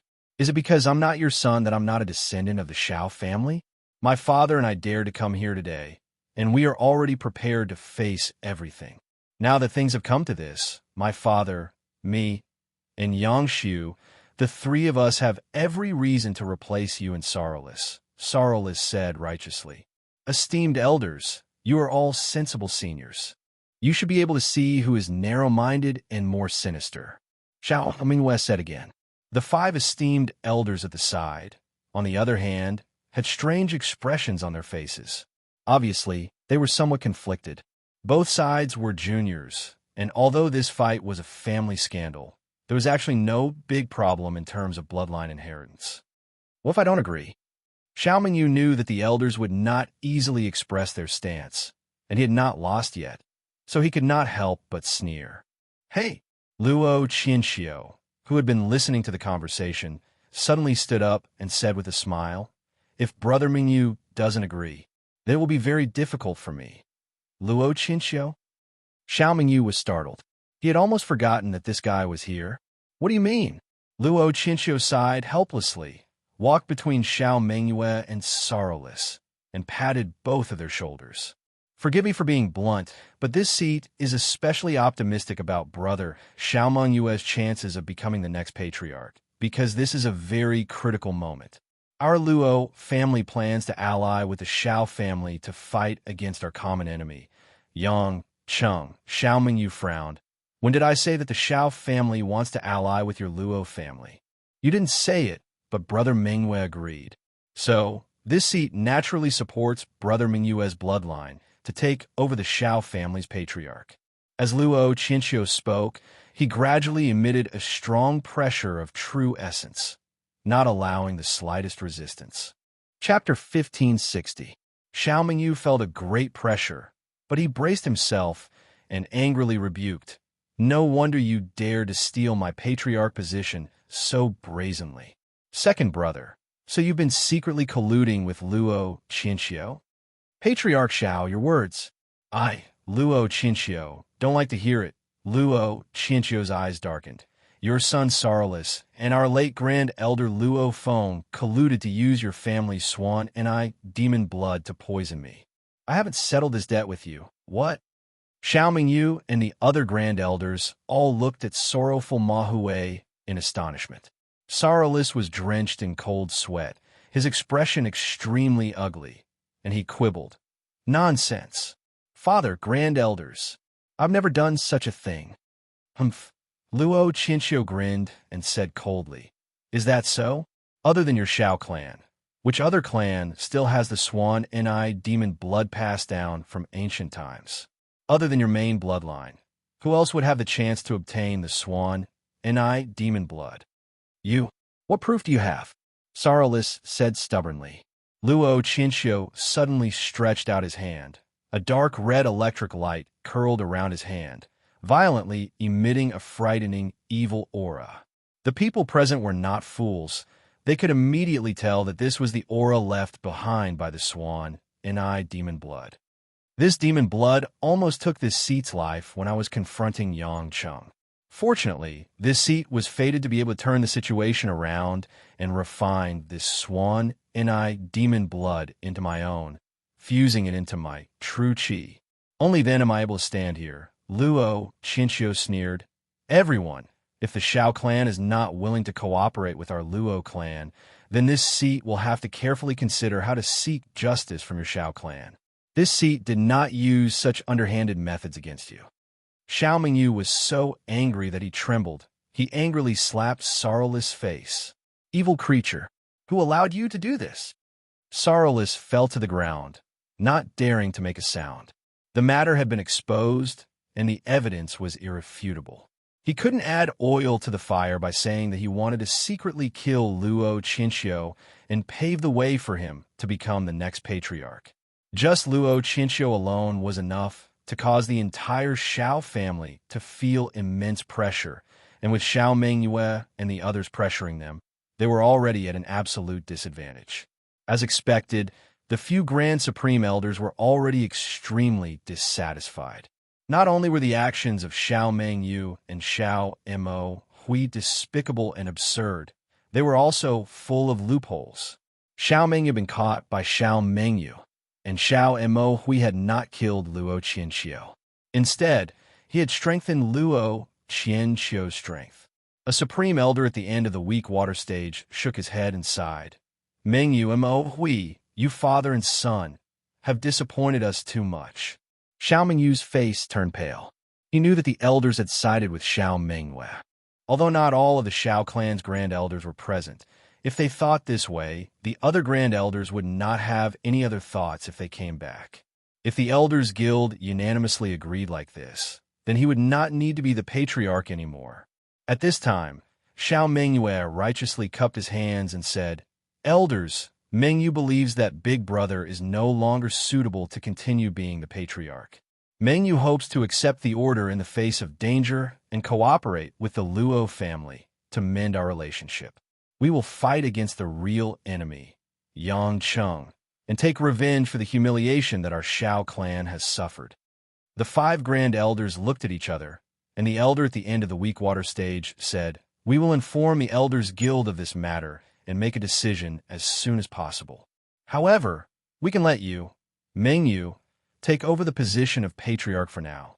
As for Mingyu and Mo Hui, go into seclusion and think about it. Elder, this Xiao Mingyu wanted to say something, but when he saw the 5 elders glaring at him, he lost his confidence. Luo Qinxiu clapped his hands. Elders of the Xiao clan are indeed reasonable. My Luo clan has always hoped to get along well with the other hidden clans. Since Brother Mengyu is now the patriarch, I have no objections. I hope to have a pleasant cooperation. The Luo clan head is magnanimous. Our Xiao clan will naturally treat you with respect. The Supreme Elder also echoed. These elders were all once the core members of the clan, and they knew that at this juncture, the Luo clan was powerful and could not be provoked. Although Luo Qinxiu, an expert at the middle stage of the Tai Ching divine lightning tribulation, might not be able to suppress everything, the Xiao clan still had to avoid him. At the very least, from the looks of it, cooperating with the Luo clan from the side to seek revenge on Yangcheng was the most reasonable choice. As for Xiao Mengyu and his son, they had indeed made a mistake. Xiao Mengyue and Xiao Emozheng. They really look like father and son. Suddenly, a cold voice came from outside the hall. A tall and straight figure dressed in black, with long hair fluttering in the wind. The man's feet did not touch the ground, and he stepped on a 3 feet deep blue blade as he slowly walked over. Su Xiaogong, what are you doing here? The person who came was Su Xiaogong, who was currently staying in the Xiao clan. It was just that he had been cultivating in other places, but now he suddenly came over. Xiao Mingyue and the others turned around and asked with a frown. A trace of surprise flashed in Luo Qinxiu's eyes. He actually only noticed Su Xiaogong's approach when he was 50 to 60 feet away, but Su Xiaogong's cultivation had barely reached the late stage of the weak water realm. Although his progress was extremely fast for his age, it was still incomparable to him. Luo Qinxiu narrowed his eyes. No wonder you have the title of Sword Maniac. You can actually use Sword Qi to perfectly conceal a large amount of your aura and true essence pressure. Su Xiaogong grinned. Luo clan head has good eyesight. How about exchanging blows with me? Among the great experts, I was previously known as one of the best. Now that I have reached the Tai Ching divine lightning tribulation, I should be the first. You have a lot of potential, but right now, in front of me, this is nothing. Luo Qinxiu had no interest in fighting at all. Su Xiaogong frowned, seemingly a little unhappy, but he also had self-awareness. If he angered the other party, it would be meaningless to lose his life. Xiao Mingyue looked dissatisfied and asked, Su Xiaogong, don't think that you can talk nonsense just because your cultivation is high. Although I, Xiao Mingyue, am not talented, but I'm not someone who can be casually criticized. What do you mean by what you said just now? Su Xiaogong was too lazy to pay attention to him and turned his head to say, nothing. I just feel that going against Yangcheng with the Luo clan, no matter how I look at it, is like becoming the Luo clan's lackey. It fits the temperament of you father and son, you. Xiao Miyue's face turned red, and he snorted coldly. This is the decision of the elders. Do you dare to doubt the wisdom of the elders? All right, I, Su Xiaogong, have no time to talk nonsense with you. It's just that I'm planning to leave, so I just wanted to inform you. All right, I have no intention of becoming enemies with that boy named Yangcheng. Don't drag me into it. You think you're so great. Do you think that if the Xiao and Luo clan join hands, we won't be able to crush that stinking brat? Xiao Mingyue said disdainfully. Su Xiaogong turned around and left without looking back. Is that so? It's different from what I thought. Then I'll wait and see.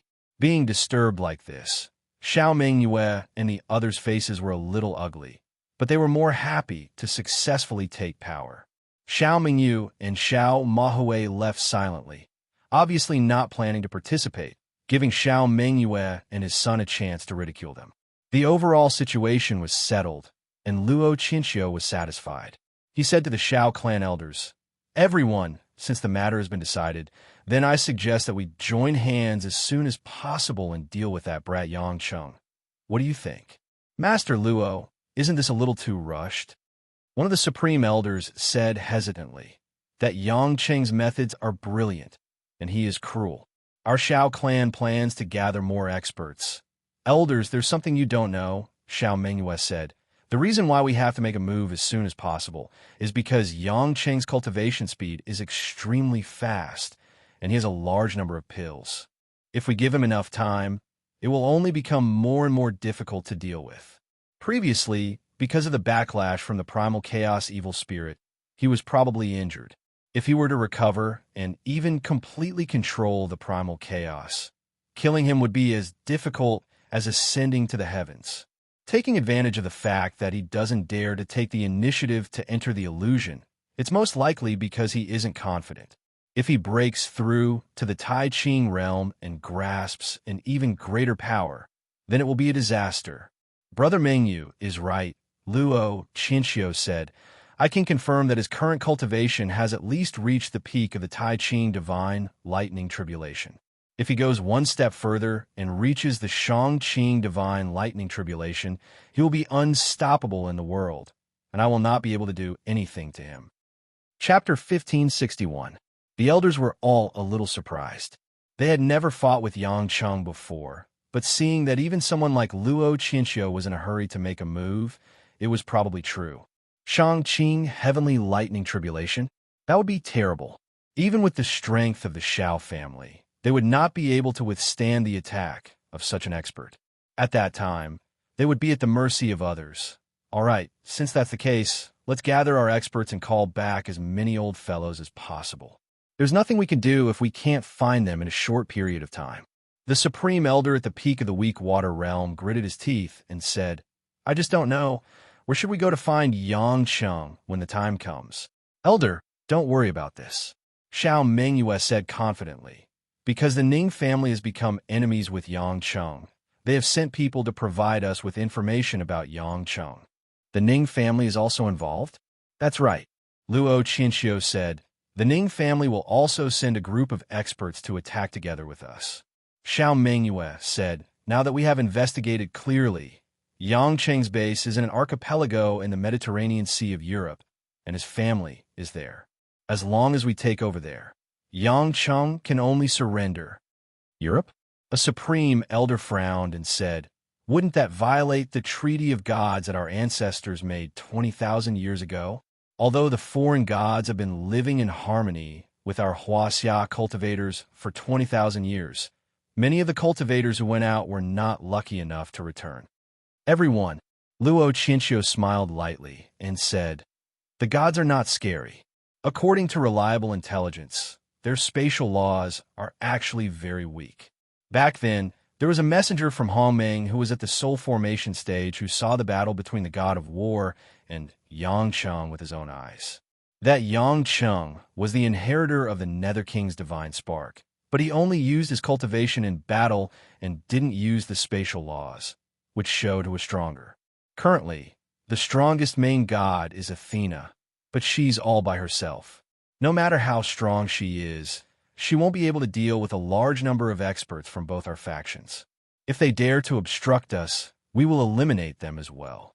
At that time, the alliance of gods will fall apart on its own, and we, the cultivators of Huaxia, will be able to travel around the world. Isn't that the Huaxia of Guangyao? That's true. We're not afraid of those sovereigns, but one of the elders hesitated. If we were to attack their family members, wouldn't that be a little? Elder, you have to remember that it was Yang Cheng who first snuck into our Shao clan, killing people and stealing medicine. He is a heinous and lawless evil creature. Do we still need to be fair and square with him? Xiao Mengyue said righteously. When the elders heard this, they felt that this was the case and no longer refused.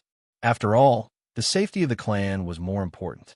In the primordial world, Yang Cheng did not know what was about to happen in the outside world. It also took effort to build a good relationship with the devil cultivator and the demon cultivator. He could not let them feel that he was not sincere and leave in a hurry. He ate and drank in the devil cultivator's palace until late at night and was dragged to the demon cultivator's palace by Yulanting and a few other demon cultivator beauties. The demon cultivator's palace was indeed much more gorgeous inside and outside. There were all kinds of natural fragrances everywhere, which was very different from the dark and silent place of the devil cultivator. Yulanting, Yuan Hong, Yu Qiyun, and the others were all stunning beauties. But Yang Chung was very clear that these female demons showed their charm to him not because they really liked him, but because they valued his experience of being able to come out of the demon realm. If he was too entangled with them or had a relationship with them, but he did not contribute, then it would only backfire and he would be regarded as an enemy by the demon cultivators. Therefore, on the surface, Yang Chung was close to them, but in his heart, he was secretly on guard. In the demon cultivator's palace, they met many experts among the demon cultivators, and after being welcomed by many people again, Yulanting invited Yang Chung to a quiet courtyard. This elegant and bright demon sect master personally poured wine for Yang Chung, and her every move was fascinating. After dismissing a few little fox demon maids, Yulanting finally asked directly, "Young Master Yang, I think you can guess, but as the demon sect master, I still have to ask, can you think of a way to save Ancestor Yu Shiwening?" Yang Chung smiled helplessly. "Sect Master Yu, your ancestor is also kind to me.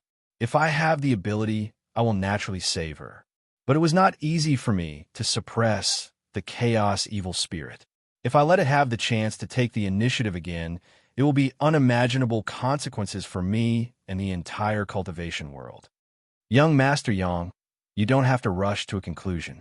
Yu Lanting smiled charmingly, moved her body, and came to Yang Cheng's side.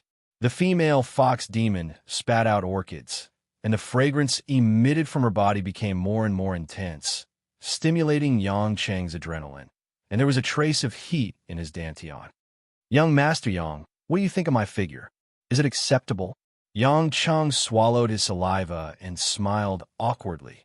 "Sect Master Yu, I have long wondered if you would use your beauty to seduce me, but I didn't expect. You will personally go into battle? This really can't do. Although I like beautiful women, it also takes my life." Yu Lanting covered her mouth and chuckled. Her eyes were like silk as she said, "Young Master Yang, you think too simply.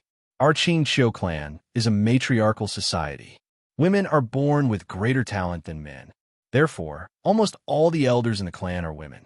And the women of our Qing Qiu clan have always been the most coveted partner of other clans. Do you know why?" Yang Chung blinked beautiful. Yu Lanting shook her head. "Powerful backer?"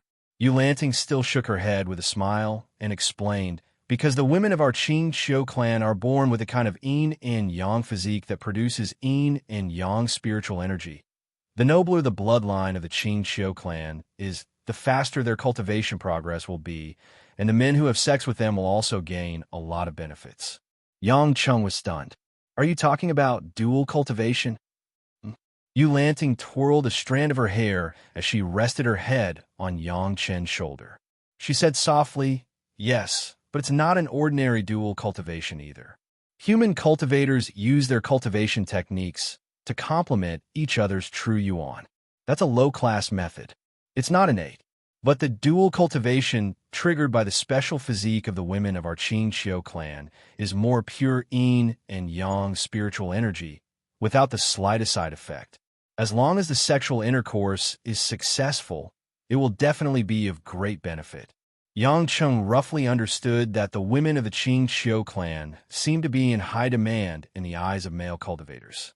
Yu Lanting said again, "It is not an exaggeration to say that young Master Yang has such a cultivation base at such a young age.